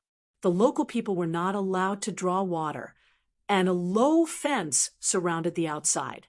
Chun Pingon thought of the young man who got the iron chain at Tail Ferry. He was the disciple of Lu Laocheng of Gong Lu Island, a tall and gentle young man in black. Not only did he think so, even Pei Qian thought that the young man was a good person. So, he must be a good person. Later on, the reason why Chun Pingon dared to take the risk and ascend Gong Willow Island was all thanks to him. Chun Pingon always felt that Lu Laocheng, a rogue cultivator who could teach such a disciple, would not be so bad as to have a rotten belly. Facts proved that Chun Pingon made the right bet. However, every time he thought about the scheming with Lu Laocheng, it would still cause Chun Pingon to have a lingering fear. Chun Pingon suddenly laughed. For some reason, standing outside the fence and looking at the well at this moment, it was a bit like looking at the heavenly gate to the Great Wall of Sword Chi in the inverted mountain. There was a man holding a sword sitting on the top of a stone tablet, and a little Taoist boy reading on a futon. Chun Pingon traveled far and wide, and felt that the only place that could compete with this small town with hidden dragons and crouching tigers was the inverted mountain. As the largest mountain seal in the world, it was the second Taoist master's great work. Chun Pingon raised his head and looked at the sky. After retracting his gaze, he looked at the civil and military temples in the distance. One of them was in the old porcelain mountain, and the other was in the immortal's tomb. Both were very particular. Chun Pingon did not go near the ancestral temples, especially the old porcelain mountain that he rarely went to when he was young. It was very far away, but Chun Pingon strolled around the newly renovated immortal's tomb for a long time. Many of the statues of bodhisattvas and heavenly officials had been repaired by Dali's skilled craftsmen. They were rebuilt one by one, but they were not completely finished. There were still many craftsmen working on the tall wooden frames. It was said that the Dali imperial court planned to continue expanding the civil and military temples and then put the bodhisattvas and Taoist heavenly officials in one of the temples. When the time came, the civil and military temples here, although it was a county temple, would be the most magnificent civil and military temples in all of Dali. When the time came, there would be a lot of incense, and an endless stream of high-ranking officials and dignitaries would come to burn incense and worship the gods. In the beginning, it was actually Chun Pingon who asked Wan Xiu to help him repair the statues and build the houses. However, it was quickly handed over by the Dali government. After that, no private person was allowed to interfere. Among the 3 statues that were originally collapsed, Chun Pingon had thrown 3 gold copper coins. Although Chun Pingon urgently needed these things now, he did not have the slightest intention to pursue any clues. If they were still there, it would be fate. If they were accidentally found by children or villagers, it would be an unexpected fortune for them. However, Chun Pingon felt that the latter was more likely. After all, in the past few years, the local people went up the mountain and down the river, rummaged through chests and cupboards, and scoured the ground in search of their ancestral treasures and heavenly minerals and earthly treasures. Then they took them to the Oxhorn Mountain and sold them for money. Then they went to the Longquan County to buy a big house and increase the number of maids and servants. Chun Pingon did not think that what they did was wrong. He just felt that even if they wanted to sell them, they should have done it later. The price would only be higher. It was also an immortal artifact. If they sold it a few years later, it was possible that the price would increase several times. Why did the Oxhorn Mountain and the Sioux clan do the same thing? Why did they take the initiative to withdraw from the Longquan County and give up a huge immortal ferry for the Song clan? At the beginning, Chun Pingon felt that the bundle shop had made a wrong bet. They had bet on the Zhuiying dynasty. Now it seemed that it was very likely that they had bought too many treasures at a low price. The immortal money they had earned was so much that even the bundle shop felt sorry for it. Therefore, when the situation in the central part of the Aquarius continent became clear, the bundle shop weighed the pros and cons. They used an immortal fairy for their shops in exchange for a protective talisman from the Dali cavalry. This was equivalent to burning an incense stick with the Song clan. In the long run, the bundle shop might even earn more. Chun Pingon felt that his thoughts were most likely the truth. Doing business with the government was quick to make money, but it was also quick. It was not the right way. As for how to do business that was not biased towards money, Chimpingon naturally did not know. Presumably, Sun Jiashu of Old Dragon City and Lu Zhongruan of Pearl Hairpin Island were more clear about the rules. He could ask them in the future. The layout of the immortal tomb had changed a lot, revisiting the old places. Many places that he wanted to go could not be visited. The places that he could not go before now had pavilions and viewing platforms. Chun Pingon rested in a small pavilion with raised eaves. Among the many helpers of the craftsmen, there were many survivors of the Lu family who had migrated to Longquan County. Chun Pingon had seen many convicts in the past because of the mountain god temple and the burning of incense in Luapa Mountain. There were traces of convicts.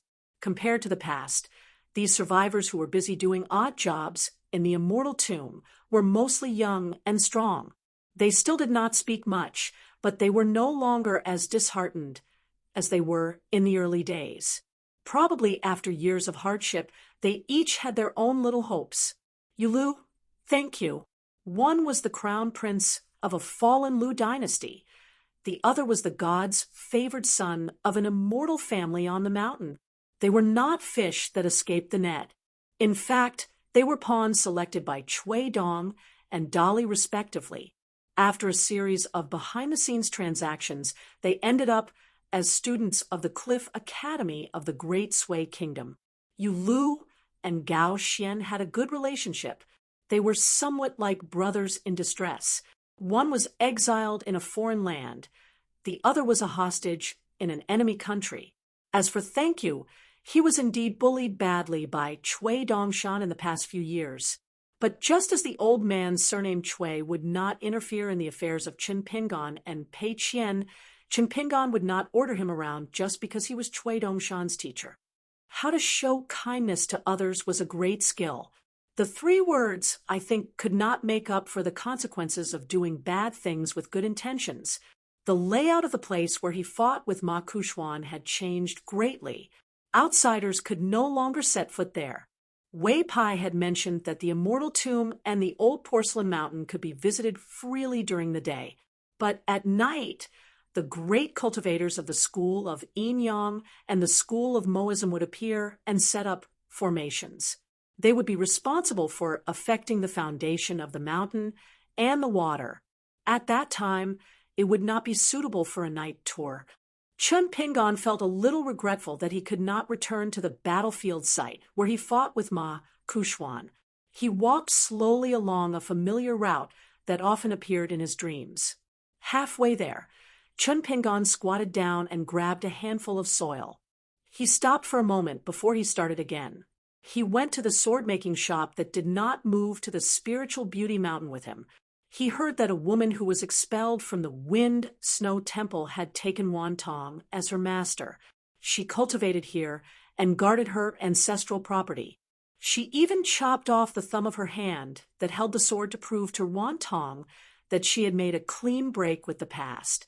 Chun Pingon walked slowly along the Dragon Whisker River. It was destined that he would not be able to find a single snake gallstone. Opportunities were fleeting. Chun Pingon still had a few high-quality snake gallstones, 5 or 6. On the other hand, there were not many ordinary snake gallstones left. He originally had a lot of them. Chun Pingon did not return to Luapa Mountain. Instead, he crossed the stone arch bridge that had been restored to its original appearance and went to find the small temple. Many names were written on the walls of the temple. Chun Pingon, Lu Xianyang, and Gu Kan were among them. The 3 of them were written together in a blank space at the top of the wall. The latter was stolen by Lu Xianyang, and the charcoal was taken by Gu Kan from home. When he got there, he found that the small temple for people to rest in had disappeared. It was as if it had never been there. Only then did he remember that it seemed to have been taken by Old Yang. He just didn't know what was going on here. Returning to the bank of the Dragon Whisker River, Chun Pingon went down the river. The road opposite had been widened into one of the post-house roads of Longquan County. It was the road that Chun Pingon left his hometown when he first went out to travel. In the beginning, there was only a little girl in a red cotton-padded jacket by his side. He took care of the little girl along the way, passing through green mountains and clear waters. But in fact, it was also the little girl who silently supported the mentality of the youngest martial uncle, which allowed him to travel far away from home and never give up. Chun Pingon passed by a temple of the water god that had been accepted by the Dali imperial court as an orthodox temple of the water god. There was almost no incense, and its name was also strange. It seemed to only have a golden body and an ancestral temple. It was even worse than the obscene temples in other countries because there was not even a decent plaque.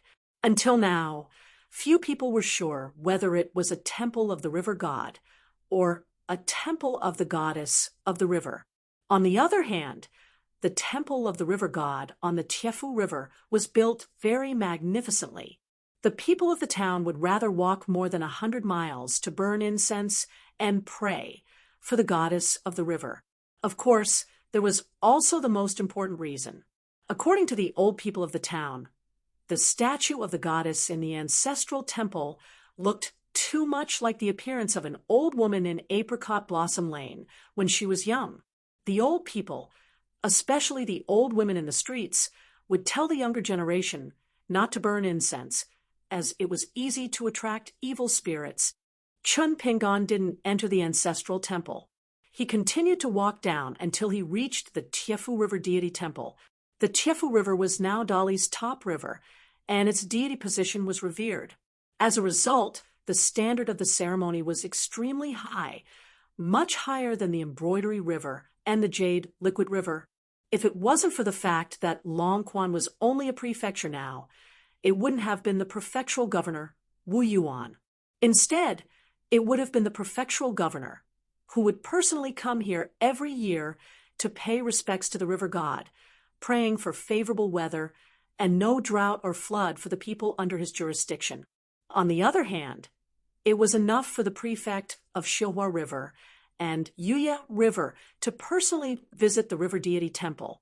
Occasionally, when he was busy with work, it was not considered an offense to let the subordinate officials pay respects. After Chun Pingon left, ripples appeared on the clay statue of a deity in the ancestral temple behind him. Mist filled the air, revealing the face of a young woman. She sighed and frowned. With almost no incense left, she couldn't help but complain. However, after a while, she didn't have the mood to scold people like she used to in Apricot Blossom Lane. Hunger cures all diseases. Chun Pingon quickened his pace, walking faster and faster. Finally, he started the 6-step stance walking. It had been 3 years since he put down the Book of Shaking Mountains and did not practice the 3 fist stances. He was slightly rusty. According to the expert Elder Chui, Chun Pingon's current physical condition was both good and bad. The good part was that he had the physique of a martial artist. After 3 years of silence in the Book Lake, his basic foundation was still fine. The fire dragon immortal of the North Continent had taught him 3 times in the air, which benefited him a lot. Otherwise, Chun Pingon would have walked into the verdant canyon island and left the Book Lake lying down. However, the path of cultivation was full of setbacks. After the golden body script gallbladder was broken, the after effects were huge. Back then, he created the natal item of the 5 elements as the key to rebuilding the longevity bridge. The higher the grade, the more related it would be. After the collapse, it would be harder to climb up and harder to fall. This point, like what Elder Chui said, would poke a big hole in Chun Pingon's state of mind after witnessing the sword, Celestial's elegance. It would be even more difficult to rebuild after breaking it. Therefore, it was urgent for him to refine the 3rd natal item. Therefore, Chui Dongshan changed his original intention in the secret letter he left in the bamboo house. He suggested that Chun Pingon, the natal item of the 5 elements, should still be the soil of the new 5 peaks of Dali that Chun Pingon had given up. Chui Dongshan did not explain the reason in detail. He only asked Chun Pingon to trust him once. As the imperial tutor of Dali, once he annexed the entire Aquarius continent and became the land of Dali, he naturally knew which 5 peaks to choose as the new 5 peaks. For example, in the Long Quan County of Dali, Mount Biyun was promoted to the northern peak.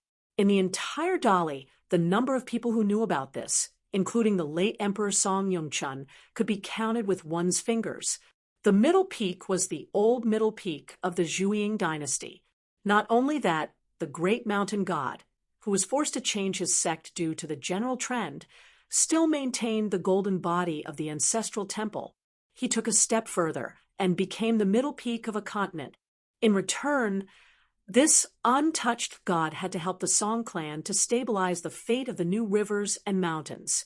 Any cultivator within the jurisdiction could be protected by the middle peak. However, they also had to be restrained by the middle peak. Otherwise, Dali's iron cavalry could not be blamed for turning hostile and taking care of its golden body. The hero of Moism, Su Ruwa, was personally in charge of this matter and was stationed near the ancestral temple. When the time came, Wan Tong would also leave Longquan County and head to the new western peak. It wasn't too far away from the Wind Snow Temple. The new western peak was called Ganzhou Mountain. It had always been absent from the local 5 peaks. This time, it could be considered to have ascended to the heavens in a single bound. A group of Dali's top consecrators, all of whom were earth immortals like Jin Dan and nascent soul cultivators, would head to the new eastern peak called Mount Shishan. They would patrol the borders together and prevent the stubborn cultivators of the fallen country from infiltrating. They would destroy the local landscape even if it meant risking their lives. As for the southern peak, Fan Junmao would be the mountain god there. Regarding the location of Dali's new southern peak, Cui Dongshan kept him in suspense. He said that Mr. could wait and see. When the time came, he would understand what it meant to pile up soil into a mountain. Therefore, Cui Dongshan confessed in the letter that he would take this opportunity to dig up soil from the other 4 new peaks. How could it be called stealing when it came to the affairs of scholars? Moreover, even if Mr. was unwilling to choose the 5-colored mountain soil in the end, as his next natal item, baskets of precious soil should at least be filled to the brim with a Fengsuan item. This would be a huge sum of money. Taking advantage of the lax security now, it would be a waste not to take it. As for Wei Pai of the Northern Peak, Mr. was wearing the same pants as him anyway, so why be polite? Chun Pingon had unknowingly arrived at the solemn river deity temple. The incense here was too exuberant and couldn't be compared to the buried river deity temple. In the middle of the night, there were still more than 1,000 pilgrims waiting outside, waiting bitterly to enter the temple to burn incense. After all, there weren't many people in the area of Longquan County. When Longquan was promoted from a county to a province, the Dali imperial court would continuously immigrate here. At that time, one could completely imagine the lively scene of this Dali River deity temple. Chun Pingon hesitated for a moment before stepping in. The ancient cypress trees were lush. Most of them were transplanted from the mountains in the west. At the side of the main hall, Chun Pingon stepped over the threshold and raised his head to look at the painted clay statue. It was 4 feet tall, vivid and lifelike, with ribbons lingering around it, as if it was about to ascend. The height of the golden statue, to a large extent, signified a god's position in a country's imperial court. For example, in the ancestral temple that Chun Pingon had passed by earlier, the statue was only a little more than 10 feet tall. Chun Pingon knew about the secret. This river deity's real name was Yanghua, and she was once the personal maid of Empress Dali. She hugged an ancient sword with a long golden tassel, but later on, for some unknown reason, she gave up her human body and died as a god, becoming the god of this river. She suffered great pain in the water, and when she was sculpting the golden body of a god, she had once attracted a vision. The golden body's rank was extremely high, causing the Dali imperial court to attach great importance to it. First, the river was promoted to a river, and then this water deity was directly promoted to the highest position among the river deities. Chun Pingon didn't burn incense, nor did he make any respectful actions. After staying for a moment, he left the main hall, walked out of the ancestral temple that occupied a vast area, and returned the way he came. From the beginning to the end, the atmosphere of the river deity temple was quiet, with only the incense burning in spirals. Chun Pingon didn't bother Wei Pai this time. When he walked back to Luapa Mountain, it was already dusk of the second day. During this time, he also visited a few mountains along the way. When he got a few bags of gold and copper coins, Wan Ting suggested that he buy a mountain. Chun Pingon alone took the map drawn by the Kiln Affairs Supervision Department and walked through the mountains. Finally, he picked 5 mountains, including Luapa Mountain and Jinju Mountain. Now that he thought about it, it really felt like a lifetime ago. After Chun Pingon climbed the mountain, he first went to the bamboo house. The monk could run away, but the temple couldn't run away. He couldn't hide from the old man every day. Besides, if the old man really wanted to beat him, he couldn't avoid it. Chun Pingon wrote a few letters on the first floor, intending to send them to Cliff Academy, Lu Jimao and Gu, Ken of Verdant Gorge Island, and Song Yushao of Combe Country. Among the letters sent to Gu Ken, he also wanted to help pass a message to Lu Zhongruan of Pearl Hairpin Island. As for the flying sword message sent to Lu Jimao, it mentioned the situation of the female officer of Spring Court Mansion, Hong Su. Lu Jimao didn't die. Now, not only had he safely walked out of the water prison of Gong, Lu Island, and returned to Verdant Gorge Island, but he had also changed. Like Lu Laocheng, he had become a consecrator of the Jade Gui sect and was ranked 3rd. The many forces of Book Lake, who kicked Verdant Gorge Island when they were down, would probably have to bear the consequences. As for the disciples and consecrators of Verdant Gorge Island, they would probably suffer even more. For example, the smart person who planned everything on the premise that his master, Lu Laocheng, would die, the golden core cultivator of White Scale Island, Tianhu. Therefore, the old saying that people should leave a way out was very reasonable. The last letter was written to Zhong Kui of Taiping Mountain in Tongyi Continent. It needed to be sent to Old Dragon City first, and then sent by cross-continent flying sword. As for the other letters, there was a sword house at the ferry of Oxhorn Mountain. Within a continent, as long as it was not too remote and weak, it could be reached smoothly. However, the flying sword of the sword house was now firmly controlled by the Dali military, so it still needed to pull the banner of Wei Pai. If it was Wan Ting, it would not be so troublesome. After all, Luapa Mountain was still not mature enough. After writing a letter, he found Pei Qian and Julian and asked them to send it to Oxhorn Mountain. Pei Qian was in high spirits. He wanted to call the little boy in green and the girl in pink to go with him. It was better to have fun together than to be alone. However, Chun Pingon stopped them. Pei Qian had to go down the mountain with the old chef. However, he asked his master if he could take the Chu Huang horse. Chun Pingon said yes, so Pei Qian swaggered out of the courtyard. She originally thought that she would only be able to ask her master for a little donkey the next time she roamed Jianghu. She did not expect to be able to ride a big horse now. Why not stop roaming Jianghu in the future and ride a horse around Luapa Mountain? She did not have to meet so many bad people she did not like. When she was hungry, she could run back to Luapa Mountain and did not have to worry about food or clothing. This kind of Jianghu was small, but she liked it very much. Zheng Dafeng was no longer on the mountain. He said that he went to Longquan County City to settle some accounts and then came to Luapa Mountain to stay. Zheng Dafeng probably owed a lot of money to restaurants and inns, so he borrowed money from Julien. As for whether he would pay it back or when, only God knew. The girl called Tsunyuanji was standing in the courtyard at that time, at a loss. Her face was red, and she did not dare to look at the young mountain, lord of Luapa Mountain. Chun Pingon naturally didn't mind that little misunderstanding. To tell the truth, he had thought too highly of himself at first, mistakenly thinking that Zhu Lian's words had hit the nail on the head. He hadn't expected that the naive young girl would be hit in the head so quickly, and Chun Pingon was a little disappointed. It was not that Chun Pingon was really a playboy, but which man in the world did not like his appearance not annoying?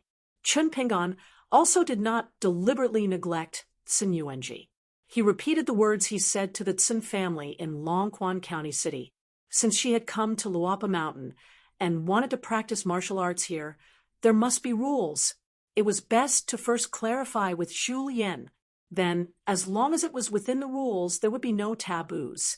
Moreover, even if she was punished in the future and felt that she was not wrong, there was no need to worry.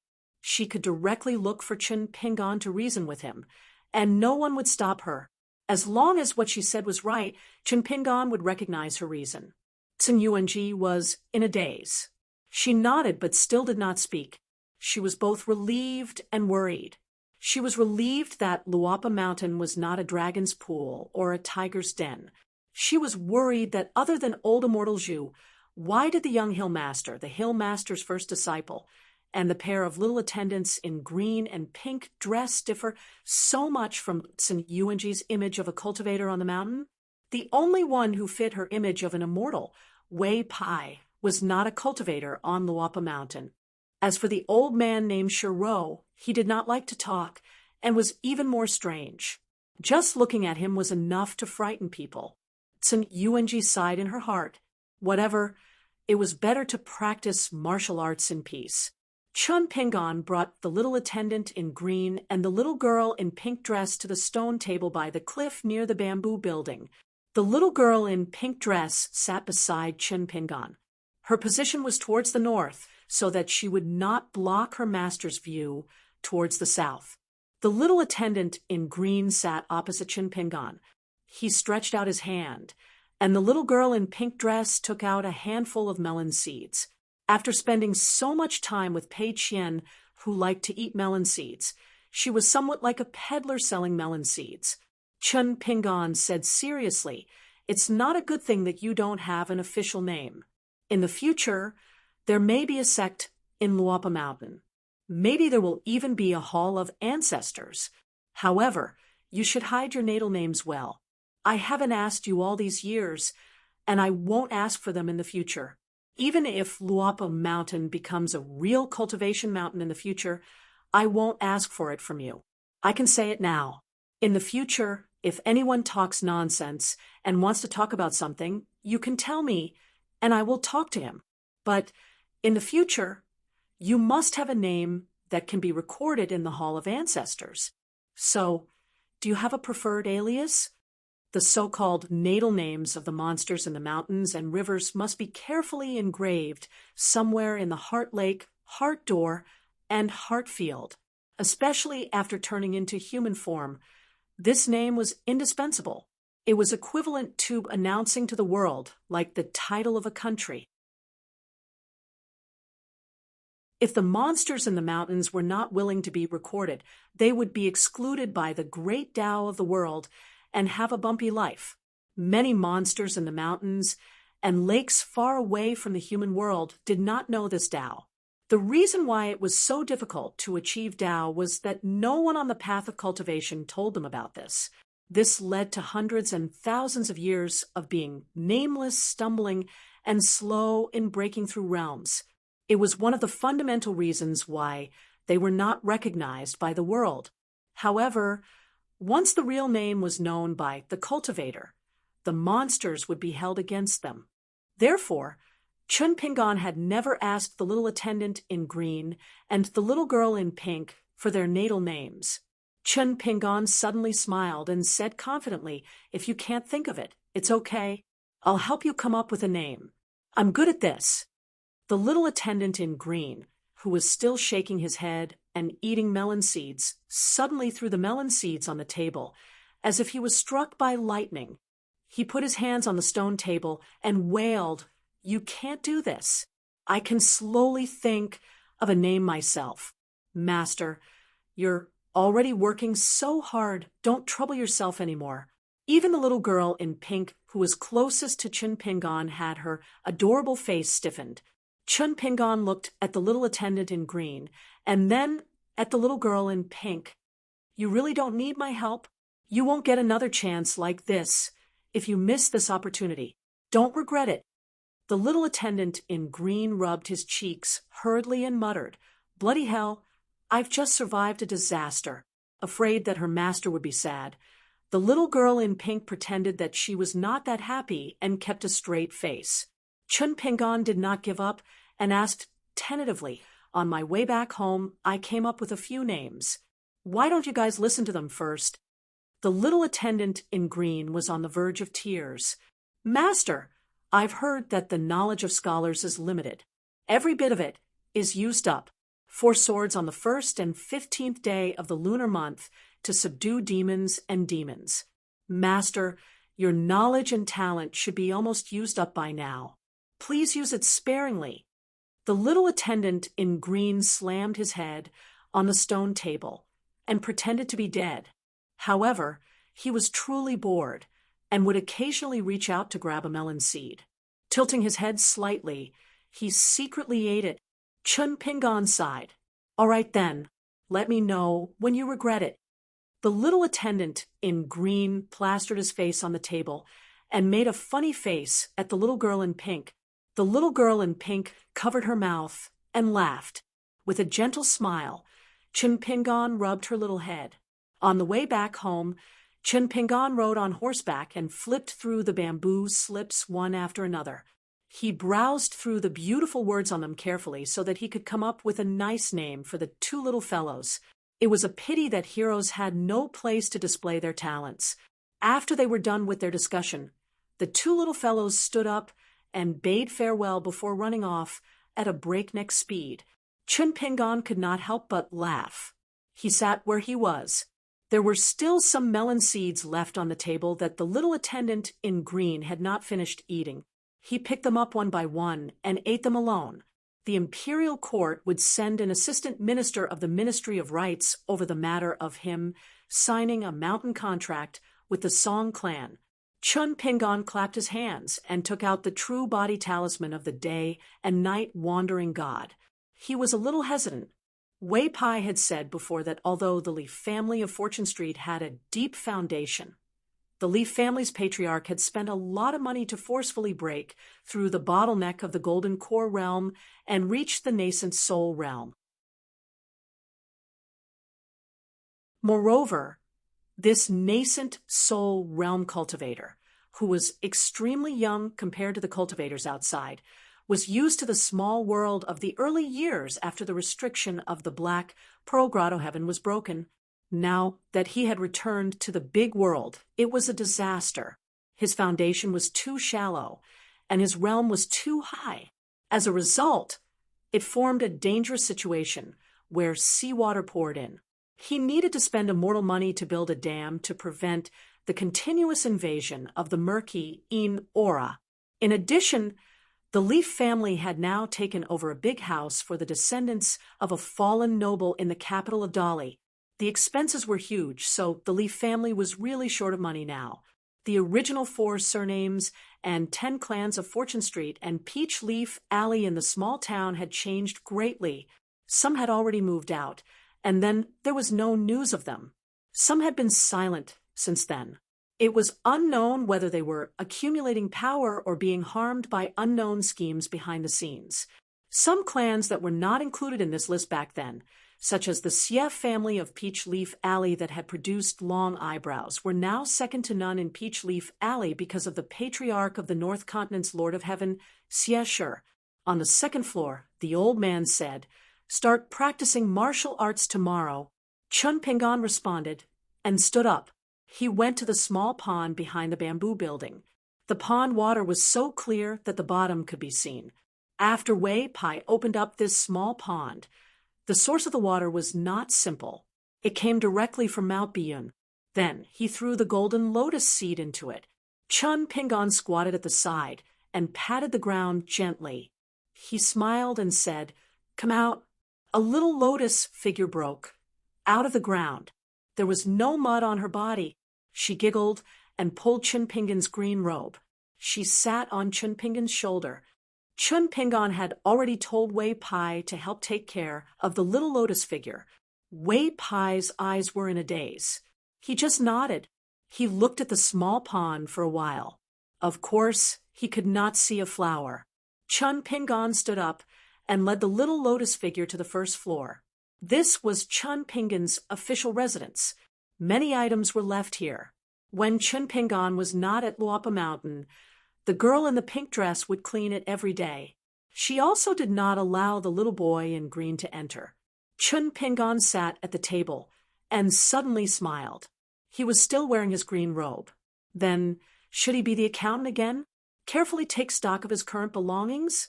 The little lotus figure jumped onto the table and began to run around.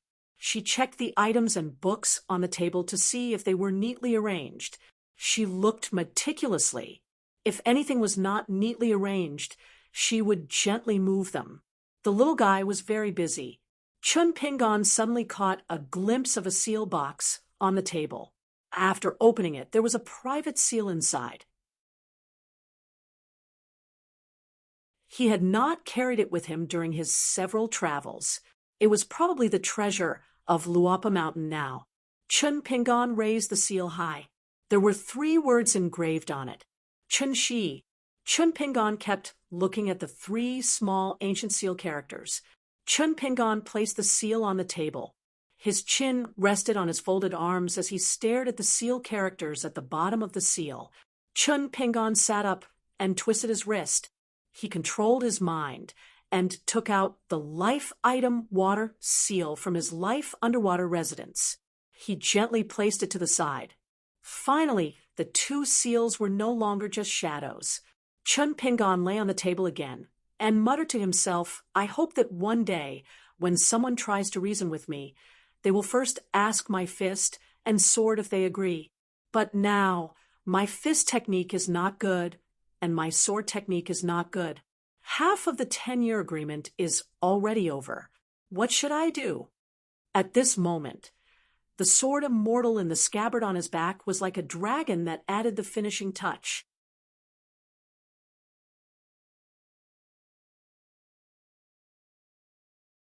.464. By the way, Swords of the Future is already on Kindle. Those who are used to reading on Kindle can read it there. As for the rest of my friends, Swords of the Future is 40,000, with an average subscription of nearly 35,000, and close to 30,000 in 24 hours. Thank you for your company in the past year and a half. Swords of the Future will take at least another year and a half to write. On the first floor of the bamboo building, a row of antique shelves had been placed. The wood was simple and elegant with many grids and few treasures. Chun Pingon wanted to take out something from the square-inch object and the close object to decorate the shop. However, Chun Pingon was stunned. Logically speaking, Chun Pingon had seen and handled many good things after so many years of traveling. However, it seemed that other than the gift from Lu Tai from the Fuming Sect, the gift from Wu Yi from the Ziyang Prefecture, the painting of a court lady that Chun Pingon bought from the Crying Ape Street in Pool Water City, and a few small items given by the old shopkeeper as a reward, there was not much left. His family's wealth was thinner than Chun Pingon had imagined. Each treasure was like a leaf of duckweed spinning in the water, disappearing and disappearing at will. Chun Pingon suddenly thought of the pass on the border between the Shirhao Nation and the Malay Nation. Stay Pass. It was called Stay, but in fact it could not keep anything. Some were temporarily lent to others, such as Wei Xian's ancestor Du Armor, West Peak, Lu Baixiang's narrow saber, Still Snow, Sui Yu's Sword of Infatuation, Wei Pai's Jade Token, I'm Good at Nurturing the Great Spirit, Gu Ken's 2 Yamahalls and the fake glazed pavilion, and so on. Most of them were directly given away. such as the city god's blessing seal from the Tsai Nations Tuaji County, everyone from the Luapa Mountain, and the Cliff Academy had received a gift from Chun Pingan. Not to mention these acquaintances, even the dog meat shop in the Shirhao Nation, Chun Pingan could give a small sum of money. In the mountain forest by the Spring Flower River in the Malay Nation, Chun Pingan gave money and medicine. Earlier, on the Osmanthus Island, there were countless snake gallstones that he sprinkled into the water to feed a young flood dragon.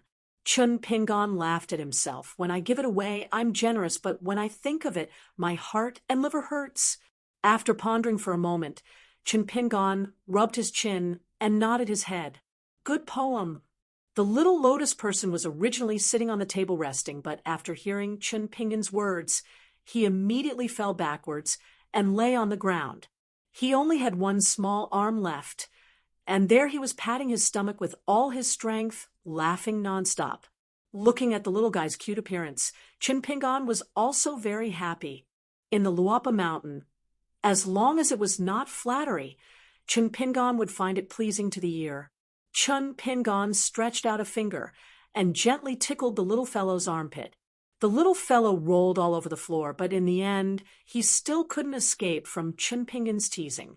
He had no choice but to quickly sit up and sit upright. He puffed up his cheeks and swayed his remaining arm gently.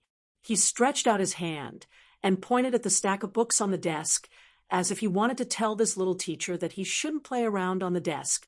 Chun Pingan smiled and stopped. He took out some of his belongings from the square inch item and placed them on the table one by one. Now, his belongings were just less than expected. Chun Pingan's family was still quite rich. Not only did he have a mountain to earn money, he was also carrying a sword immortal on his back. This was not a mosquito leg meat from the old Dragon City's Fu family, but a real half-immortal weapon. The golden wine robe that was peeled off from the old nascent soul of the Flood Dragon Valley was a relic of an immortal who cultivated overseas. The unknown immortal failed to ascend and could only reincarnate. The fact that the golden wine robe did not turn into ashes was a proof in itself. Therefore, Chun Pingan was not too surprised to know that the golden wine robe could grow into a half-immortal weapon by eating the golden copper coins. An incomplete walnut bracelet. Each of the core carvings was equivalent to a fatal blow from an ordinary gold core earth immortal. The thin green robe was not a magic treasure, but Chun Pingan liked it very much. He always felt that the white robe of the golden wine robe was too eye-catching, the walnut bracelet, and the green robe were also brought along when he went to the North Continent. There were many items on the table. The two seals were still placed in the center of the hall, surrounded by stars and moons. Chun Pingan began to calculate silently. It was impossible to not pay back the debt.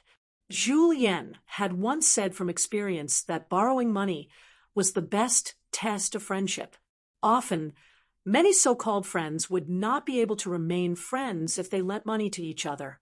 However, there would always be one or two who would return the money they borrowed.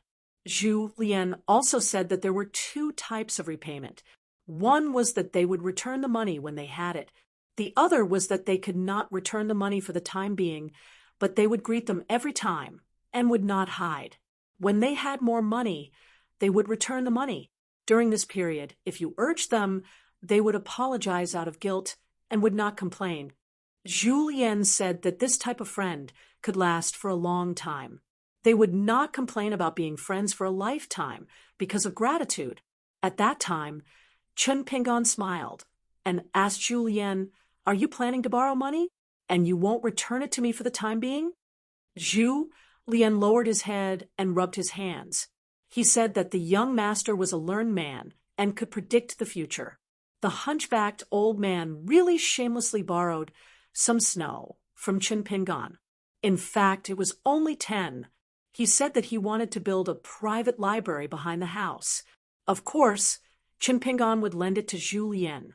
As a martial artist in the far travel realm, to a certain extent, he was involved in the martial arts fate of an entire country.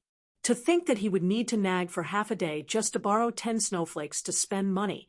Chun Pingan felt indignant for Zhu Lian, but since they had agreed on 10 snowflakes to spend money, he meant 10 snowflakes. Chun Pingan requested that when Zhu Lian finished building the library, it must be in the forbidden area of Luapa Mountain. No one was allowed to enter without permission. Zhu Lian agreed. Chun Pingan estimated that the bookstore business in Longquan County City would be prosperous for a while. The little lotus person was still fiddling with the items, arranging them neatly one by one. Chun Pingan didn't know who the little guy got this habit from. Chun Pingan let it be busy, minding his own business. Verdant Gorge Island's secret storehouse and Pearl Hairpin Island's Lu Zhongruan owed money. However, the real big expenditure was destined to be the grand ritual of heavenly cycle and the water and land dojo jointly organized with Guken. If they really let loose, they could become two bottomless pits. It was definitely not a matter of a few grains of grain rain money. If it was an ordinary small country's monarch or rich person who set up a grand ritual or a dojo, the Taoists and eminent monks invited were mostly not cultivators. Even if there were, they could be counted on one's fingers. Therefore, the expenditure was not too big. Tens of thousands to hundreds of thousands of taels could be held 1 or 2 times. Even if it cost 500,000 taels of silver, it would be 5 grains of grain rain money and half a grain of grain rain money. In any small vassal country of the Aquarius continent, it was a grand event that would not be seen for decades. However, when it came to cultivators, especially when they hired Earth Immortals, they had to deal with the old immortals of famous Taoist temples. Even if they were kind and benevolent, they could smile and say whatever or whatever. When Chun Pingan and Guken took out the money, would they really dare to say whatever? Moreover, before Chun Pingan left Book Lake, he had discussed with Guken that the 2 rituals should be big and not small. Moreover, they had to ensure that there were no people fishing for fame and reputation and taking advantage of the chaos. Otherwise, it would not only be a waste of immortals' money, but also delay the blessings and reincarnation of those Een spirits and ghosts. Therefore, in 2 years, Guken had to hold 2 rituals in succession. It would be extremely exhausting, testing one's eyesight, and requiring a lot of patience. This was also a kind of training for Guken by Chun Pingan. Since he had chosen to correct his mistakes, he would be embarking on an extremely difficult and bumpy road. Back then, in the mountains near Book Lake, demons ran rampant, evil practitioners appeared, and miasma was everywhere. However, what was more difficult than that was the Yama Palace that Guken carried on his back, and the many send-offs. Guken almost gave up twice in the middle. Correcting one's mistakes was not a matter of saying, "I know I'm wrong." Then one could walk a little further and spend some immortal's money with a clear conscience, as if one had done a great deed or a good deed. There was no such good thing in the world. However, Chun Pingan was well aware that Guken had not gone from one extreme to the other. Guken's temperament was still wavering. It was just that he had suffered greatly at Book Lake and almost died from eating too much. Therefore, Guken's current state of mind was somewhat similar to Chun Pingan's when he first walked the Jianghu and imitated the people around him. However, he only observed the way people dealt with the world. After pondering over it, he turned it into his own use. His temperament had changed, but not too much. Guken was still generally Guken. He just understood the weight of the word rules more. Chun Pingan stood up and hung the sword fairy on the wall. Chun Pingan went outside the house, and under the eaves, he and the lotus figure each sat on a small bamboo chair. It was made of ordinary materials. After so many years, its original emerald color had turned yellow. Chun Pingan sat there and began to doze off. Inside and outside the bamboo house, it was warm in spring and cool in summer. Even a weak mortal teacher would not have to worry about catching a cold or getting heat stroke if he sat there for a long time. It was even more ethereal than Chui Dongshan's courtyard in Cliff Academy. He had to practice boxing again tomorrow. In a daze, he seemed to see a blooming flower swaying in the distance in a filthy place where people's hearts were haunted. Chun Pingon did not wake up. Instead, he fell into a deep sleep. The lotus figure sat on the edge of the chair next to him. He raised his head and gently swayed his legs. He saw Chun Pingon with a smile on his face, as if he was dreaming of something beautiful. The sun rose from the east. Soon, the morning glow spread for thousands of miles. The bamboo house shook. Chun Pingon, who had slept in the chair for the whole night, suddenly woke up. He took off his boots, rolled up his sleeves and pants, and went up to the second floor. Outside the house, on the second floor, Chun Pingon paused for a moment. He lowered his gaze and turned his head to look. At that time, Chui Dongshan must have been sitting here. He did not enter the house. With his youthful appearance and temperament, he finally met his grandfather after 100 years. The two of them sat across from each other. No one knew what they talked about. Chun Pingon was just about to step into the house when he suddenly said, "I'll go say hello to Shiro. I'll be back soon." The barefoot old man turned a deaf ear to him. He sat cross-legged and closed his eyes in concentration. Chun Pingon jumped down from the second floor. He did not put on his boots. He quickly arrived at the place where several houses were built adjacent to each other. Zhu Lian and Pei Qian had not returned yet. Only Shiro, who lived in seclusion, and Sun Yuanji, who had just come up the mountain, were left. He did not see Shiro. Instead, he saw Sun Yuanji. The tall girl must have just returned from a walk. When she saw Chun Pingon, she was bashful and hesitant. Chun Pingon nodded in greeting and knocked on the door of Shiro's house. After Shiro opened the door, she asked, "Young master, is there something you need?" Chun Pingon nodded and said, "When Pei Qian comes back, tell her that I want her to go to Dragon Rider Alley to watch the shop. You should go with her. Also, remind her for me that she is not allowed to take Chu Huang to the small town. With her forgetful nature, she can't remember anything when she's crazy from playing. Keep an eye on her copying books. Also, if Pei Qian wants to go to the school opened by the Chun family in Dragon Tail Creek, ask Zhu Lian to go to the county yamen and see if there are any conditions. If there are no conditions, that would be even better." Shiro agreed. She hesitated for a moment and asked, "Young master, can I stay on the mountain?" Chun Pingon smiled and said, "If you really don't want to deal with outsiders, that's fine. However, I suggest that you adapt to the small world of Longquan County and go to the civil and martial temple to take a look. Even further, there's also the Tiefu River Water God Temple. In fact, you can take a look at all of them. It's always good to be familiar with them. Your roots are delicate and can't be concealed. Even if Wei Pai doesn't say anything, there are many capable people in Dali. Sooner or later, you will be seen through by people with ulterior motives. Of course, this is only my personal opinion. I won't force you to do what you want in the end." Shiro smiled and nodded. "Then I'll try." Chun Pingon said helplessly, "In the future, don't call yourself a servant in front of outsiders. When others look at you and me, their gazes will be strange. When the time comes, the first thing that Luopa Mountain will become famous for is that I have a strange fetish. Longquan County isn't that big, but it's just a small place. Once this news spreads, our reputations will be ruined. I can't explain everything one mountain at a time." Shiro held back her laughter. "Young master's thoughts are meticulous. I've learned something." Chun Pingon felt even more helpless.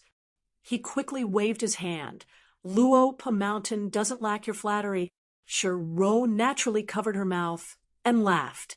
Chun Pingon sighed in his heart and returned to the bamboo house. Not far from the house, there was a young girl who seemed to be taking a stroll but was actually secretly sizing them up. She was already covered in goosebumps.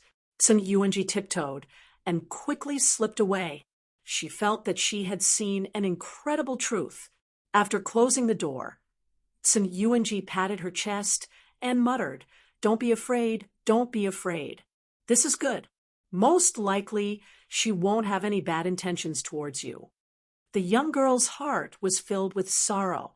She originally thought that after moving away from her hometown in Jingji, she would no longer have to deal with those frightening and powerful men.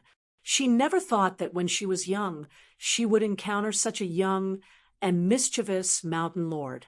After arriving at Luopu Mountain, old Immortal Zhu did not like to mention anything about the young hill master. He allowed her to beat around the bush, but all he said were good things that she did not dare to take seriously. As for the charcoal girl named Pei Qian, she came and went like the wind. It was difficult for Sun Yuanji to even talk to her. On the second floor, when Chun Pingan stood still, the barefoot old man opened his eyes and stood up. He said in a deep voice, "Before we practice, let me introduce myself. This old man is called Chui Cheng. I was once the head of the Chui family." Chun Pingan was a little surprised. This was the first time the old man had introduced himself. The old man said slowly, "Gentleman Chui Ming Huang, I was the young man who came to Liju Cave Heaven to collect a debt on behalf of Lakeview Academy.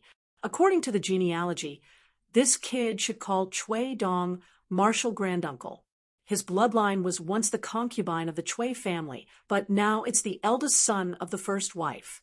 My bloodline was implicated by this boorish man and has been removed from the Chui family.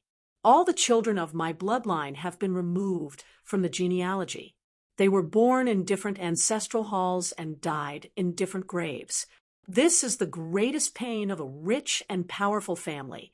The reason why I fall into this point is that I was once delirious and wandered the streets of Jianghu for more than 100 years.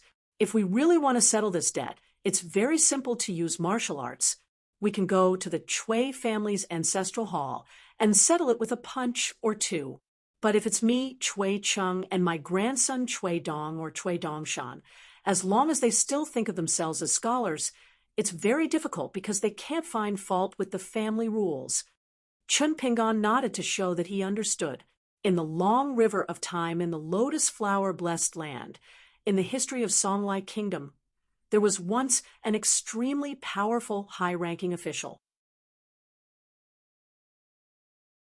Because he was a concubine's son, he had a dispute with the local family over his mother's memorial tablet and genealogy.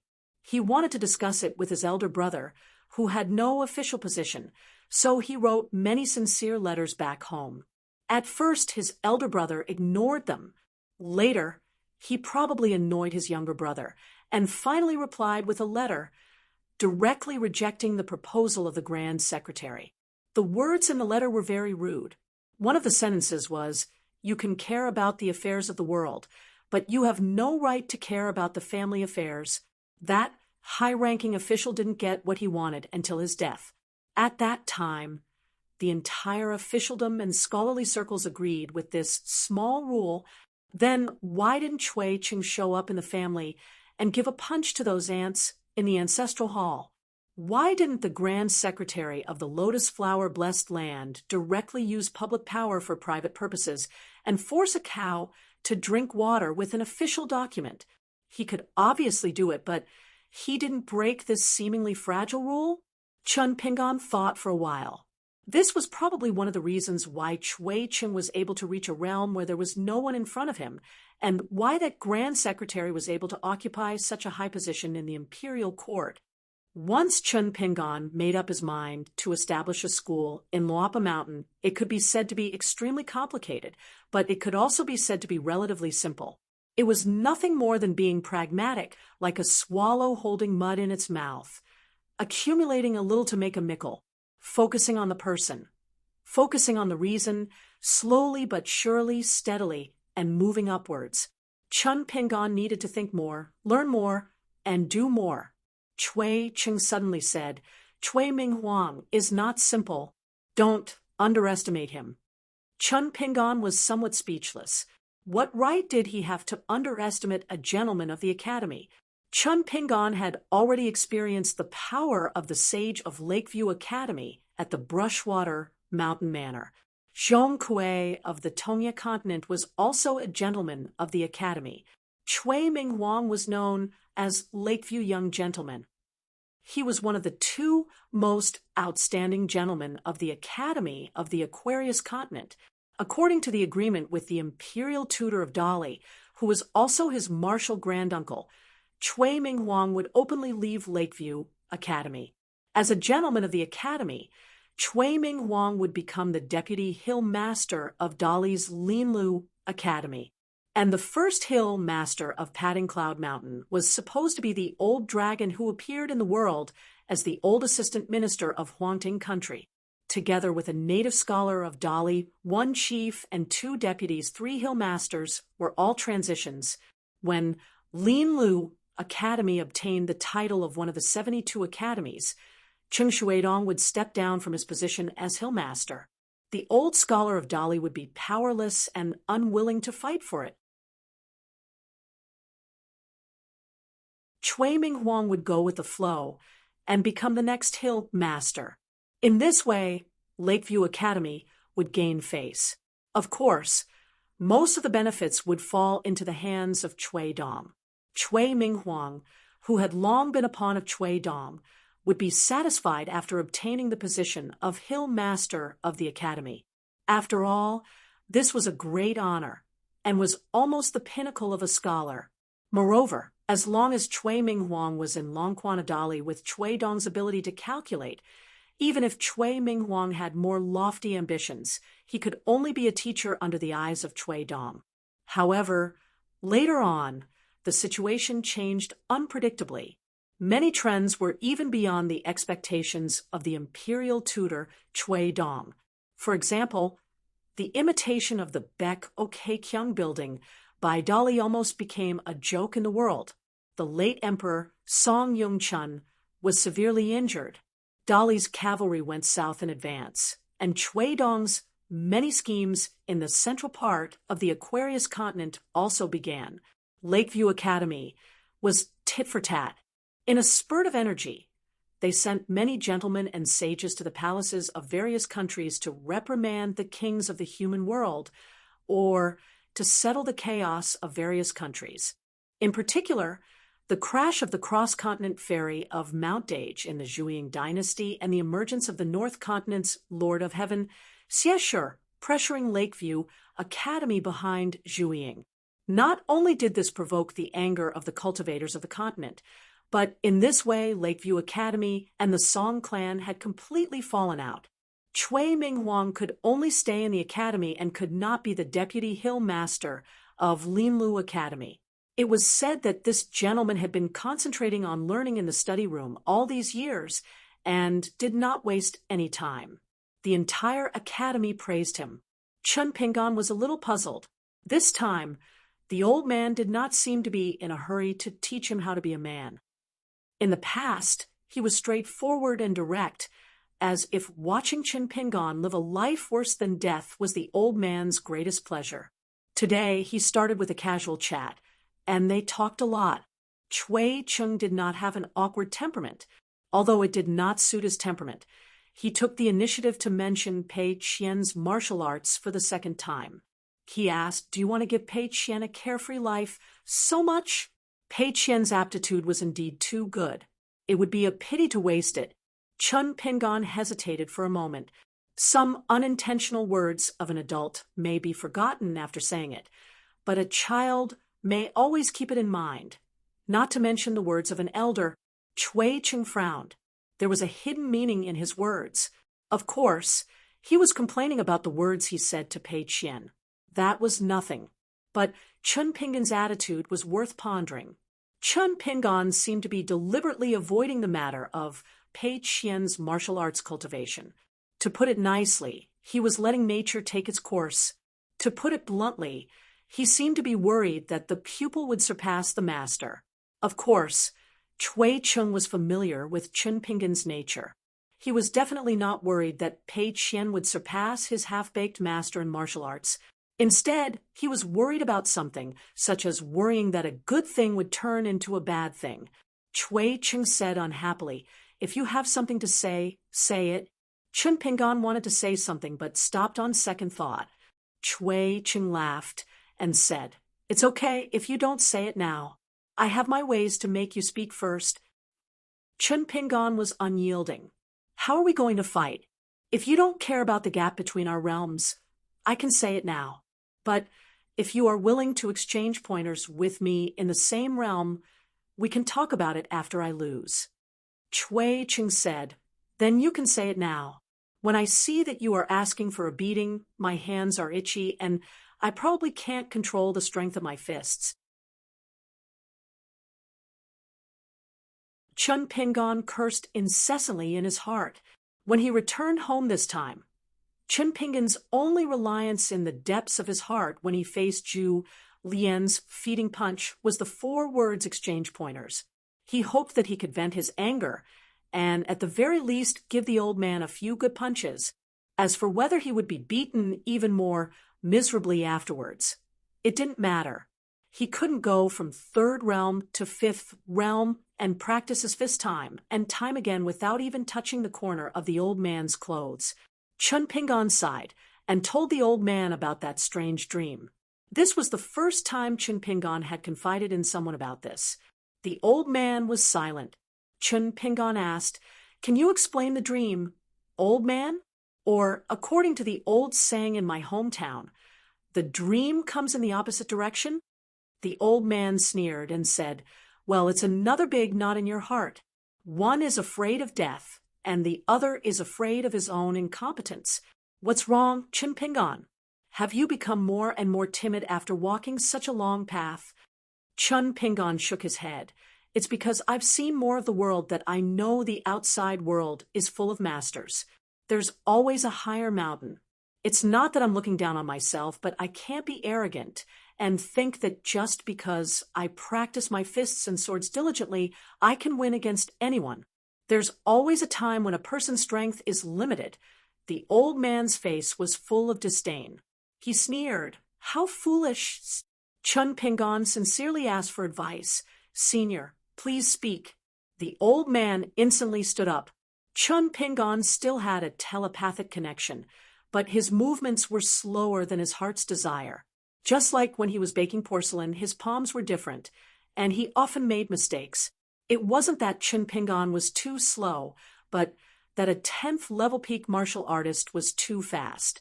Chun Pingan could only raise his arms to block in front of his body, but he was still hit in the forehead by Cui Cheng's knee. He flew high into the air, hit the wall, fell down, and was kicked in the stomach by the old man.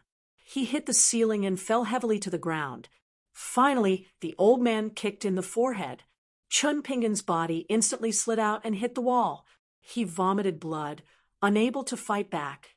What a vengeful person. Sneak attack with a knee was Chun Pingan's tactic. Cui Cheng crossed his arms and stood in the middle of the room.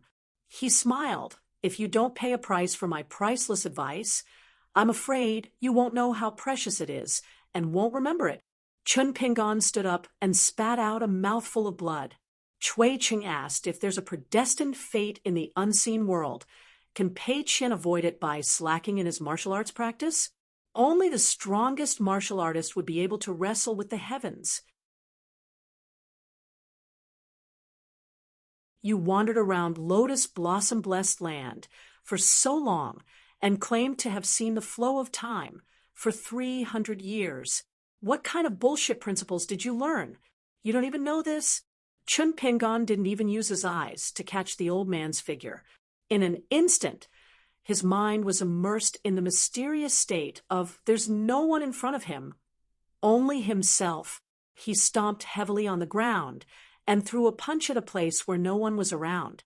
However, this punch was casually pushed aside by Cui Cheng. It was as if his chest was hit by a heavy hammer. Chun Pingan's back was pressed against the wall, and his elbow was pressed against it. Coupled with the sudden force of the collapsing fist stance, Chun Pingan rushed towards the old man at a speed faster than his retreating speed. However, he didn't expect that it was as if he had bumped into the muzzle of a gun. The old man's arm flung Chinpingan's neck and directly threw him to the ground. The force was so great that Chinpingan's body bounced several times on the ground until the old man stepped on his forehead. The old man lowered his head and looked at Chinpingan, who was bleeding from his 7 orifices. "Not bad, but your strength is too weak. Your punches are too slow, and your will is too shallow. You're full of flaws, and every punch is a flaw. You still dare to meet force with force with force? Little girl using a long lance, aren't you afraid of breaking your waist?" Chinpingan slammed his hands on the ground and turned his body upside down with his feet facing the sky. His head slid out from under the old man's feet. Using his hands to support himself, he suddenly spun and narrowly dodged the old man's casual kick. Unexpectedly, the old man slightly raised his sleeve and brushed Chinpingan's body with the heaven and earth pillar. Like a snowball rolling in the air, he fell on the door and window on the north side of the bamboo building. The old man didn't pursue and casually asked, "Did you tell Wei Pai about the location of the new 5 peaks in Dali's?" Chinpingan struggled to get up and shook his head. "I thought about telling him, but after thinking about it, I decided not to. Dali is a top secret, and I don't dare to reveal it casually. Although I'm friends with Wei Pai, I can't sell my own student in exchange for a favor. Besides, Wei Pai is a big tree that attracts the wind. It's hard to guard against a hidden arrow. It's better to be careful." Chui Cheng still stood in the same place and nodded. "It's a family matter. Things can be done and things can't be done. It's best not to say anything when there's something that can't be said." Chinpingan silently remembered the old man's words. Having an old man in the family is like having a treasure that can't be exchanged for money. Chui Cheng roared, "You dare to be distracted when you're punching?" Chinpingan seemed to be distracted, but in fact, he was using the secret technique of the 18 stoppages of sword chi to transform his pure spiritual gas. After he was punched by the old man, he gritted his teeth and punched out while enduring the excruciating pain in his soul. His fist turned into 2 fingers, and he was only 1 inch away from the center of the old man's eyebrows. The old man reached out and grabbed Chinpingan's 2 fingers. With a tug and a kick, Chinpingan was thrown into the air. Then he moved a few steps and changed his position. Like a horse squat, he tilted his shoulder and crashed into Chinpingan, who had landed on the ground. With a bang, Chinpingan was once again stuck against the wall of the bamboo building. In the end, he could only lean against the wall, unable to stand up. That half a breath of genuine chi was a desperate move that could kill 1,000 enemies but hurt 800 of his own. Moreover, against the old man, it only hurt 800 of his own. The old man rubbed his chin and smiled. "Let's be honest. The current you isn't completely useless. Back then, when you were training your 3rd realm foundation, your punches could only be described as silly. You didn't have the brain you have today. It seems that after taking so many punches, your brain has become sharper." Chinpingan's face was expressionless. He wiped his face, and his hands were covered in blood. Compared to the torment his body and soul suffered back then, this injury was like scratching an itch. It was a F***king small matter. Chinpingan leaned against the wall and slowly got up. Again, the old man smiled and asked, "I'll ask you one last question. You're so afraid of death. Is it because you cherish your life because you have money and don't want to die, or do you feel that you can't die?" Chinpingan took the opportunity to convert a breath of pure Jinqi and asked, "Is there a difference?" The old man's fist arrived. "There's no difference. You'll still be beaten." After Pei Qian and Zhu Lian went to Oxhorn Mountain to deliver the letter, she became very familiar with the Chu Huang horse. She discussed with it that they would be friends in the future. In the future, whether or not she could roam Jianghu during the day and go home to eat at night would depend on the horse's leg strength. The better its leg strength, the bigger her jianghu would be. She might even be able to go back and forth between Luapa Mountain and the small town. As for the so-called discussion, it was just Pei Qian leading the horse and talking endlessly. Every time he asked a question, he would say, "If you don't say anything, I'll take it that you agree." At most, he would give her a thumbs up and praise her. "You're indeed my friend. You'll grant my request and never refuse. Good habits must be maintained." Seeing this, Zhu Lian looked as if he had picked up a fly from a bowl. As a result, as soon as they returned to Luapa Mountain, Shiro repeated Chun Pingan's advice. Pei Qian could only reluctantly say goodbye to the Chu Huang and follow Shiro down the mountain to the small town. In the Dragon Rider Alley's New Year's shop, other than the old pastry chef, who was still the same, he had to pay a higher price to stay. Other than that, the shop staff had already changed. A young girl had married, and another young girl had found a better job as a servant girl in a big family in Peach Leaf Alley. She was very free, and often came back to the shop to sit down. She always said that the family was good. It was at the corner of Peach Leaf Alley, and they treated the servants as their own family members. It was really a blessing to be a servant girl there. There was also a woman who found two ancestral treasures that had not been taken seriously for generations. She became rich overnight and moved to the new county city. She had also come to the shop twice.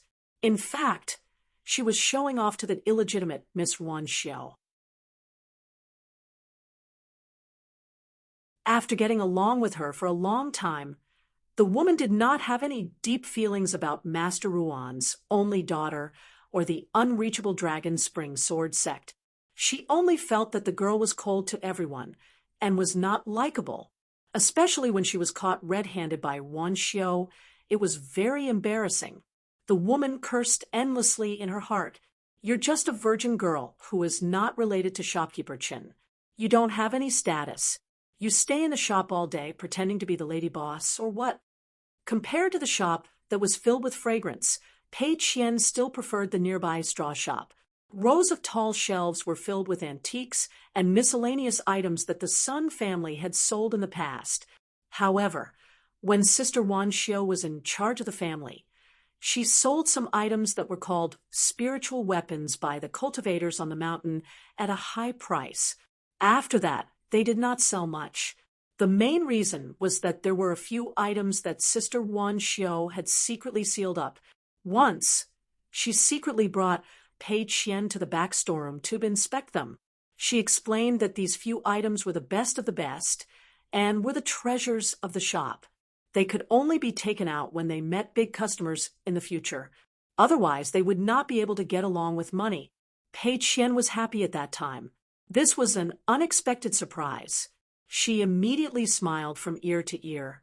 At that time, Sister Wan Xiao looked at her and probably felt that it was funny, so she gave a piece of cake to Pei Qian. That was the first time Wan Xiao gave her a piece of cake. Later, Pei Qian was about to ask for more. As long as Wan Xiao had it, she would not refuse. Today, Pei Qian carried a small stool and placed it behind the counter. Standing there, her head just happened to float above the water. It was as if there was a head placed on the counter. As for Pei Qian, she felt more like a mountain king patrolling her own small territory. Shiro stood beside Pei Qian. The counter was indeed a little high. She was only slightly better than Pei Qian, who was standing on the stool. Shiro felt a little strange. Pei Qian was clearly very dependent on that master of hers. However, she still obediently came down the mountain and quietly waited here. Shiro could not help but ask, "Pei Qian, aren't you worried that your master will make a mistake while practicing?" Pei Qian still stood there without moving. Her eyes were fixed on the counter, as if she was playing a game of Who's the Blockhead? Her lips moved slightly. "I'm worried. However, I can't do anything. I can only pretend that I'm not worried so that my master won't worry about me." Sure, Rose stretched out her finger and rubbed her forehead. According to Zheng Dafeng's catchphrase, it was a headache. Pei Qian sighed and continued to look forward. Sister Shiro, do you think that if a person stays in someone else's house and that person is not even your friend, you need to pay? It was hard to say, and even harder to listen to. Shiro was puzzled. What are you talking about? Pei Qian sighed. Sister Shiro, you can copy books with me in the future. The two of us can keep each other company. Shiro did not know whether to laugh or cry. Why should I copy books? Pei Qian said in all seriousness. Copying books makes one smart. Shiro finally understood what Pei Qian meant by staying in someone else's house. She was insinuating that she was living in the immortal's remains that her master had given her. Shiro stretched out her finger, wanting to copy Chinpingan, and flicked the little girl's forehead. In the end, the blockhead saw Pei Qian in front of her dodge at lightning speed, and then returned to her original state. From beginning to end, she did not even glance at Shiro. Pei Qian grumbled, "Stop fooling around. I'm thinking about my master."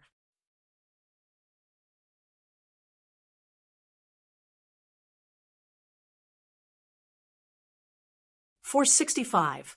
On the second floor of the bamboo building, Chun Pingon sat cross-legged with his fists on his knees, panting heavily. His face was covered in blood, and his blood dripped onto the floor. Fortunately, the bamboo building was extremely mysterious. It was equivalent to a talisman of cleansing dust and dispelling filth. There was no need to worry that it would affect the elegance of the bamboo building.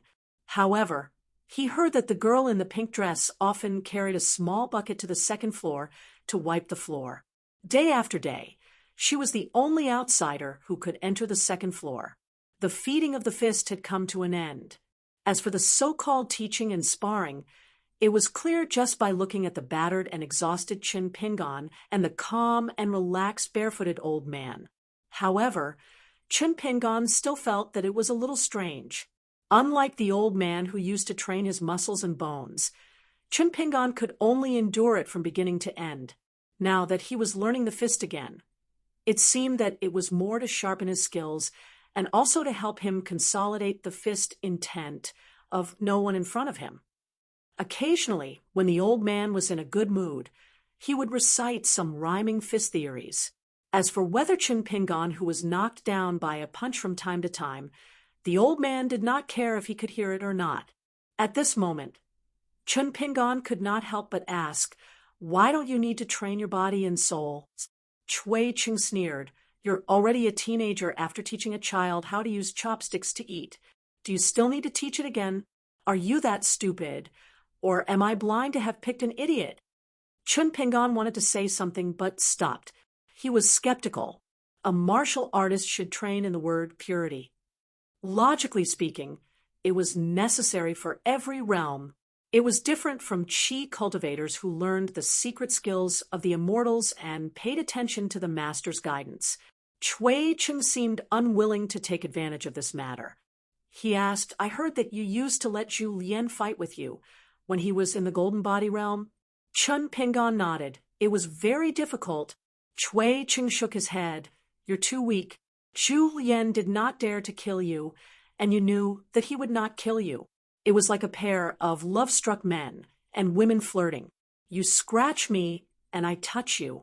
How can it really benefit martial arts?" Chun Pingon felt his scalp go numb. Chui Ching said, "From tomorrow on, call Zhu Lian to the second floor. I'll watch you feed each other." Chun Pingon was puzzled. "Isn't it the same?" Chui Ching sneered. "Same? If Zhu Lian didn't dare to kill you, I'll kill him with one punch. Do you think it's the same? Remember, make it clear to Zhu Lian. Don't take it lightly. I don't want to repeat those words to a corpse." Chun Pingon smiled. "Senior, you've taken a liking to Zhu Lian?" Chui Cheng's lips twitched. "When will this guy lose all his cleverness and wealth? Only then will he barely be worthy of my attention." Chun Pingon shook his head and said, "When I sparred with Zhu Lian, who was in the Golden Body realm, I've never been able to seriously injure him. Every time, he still had some strength left. You'll know if you just listen to his flattery after his punches."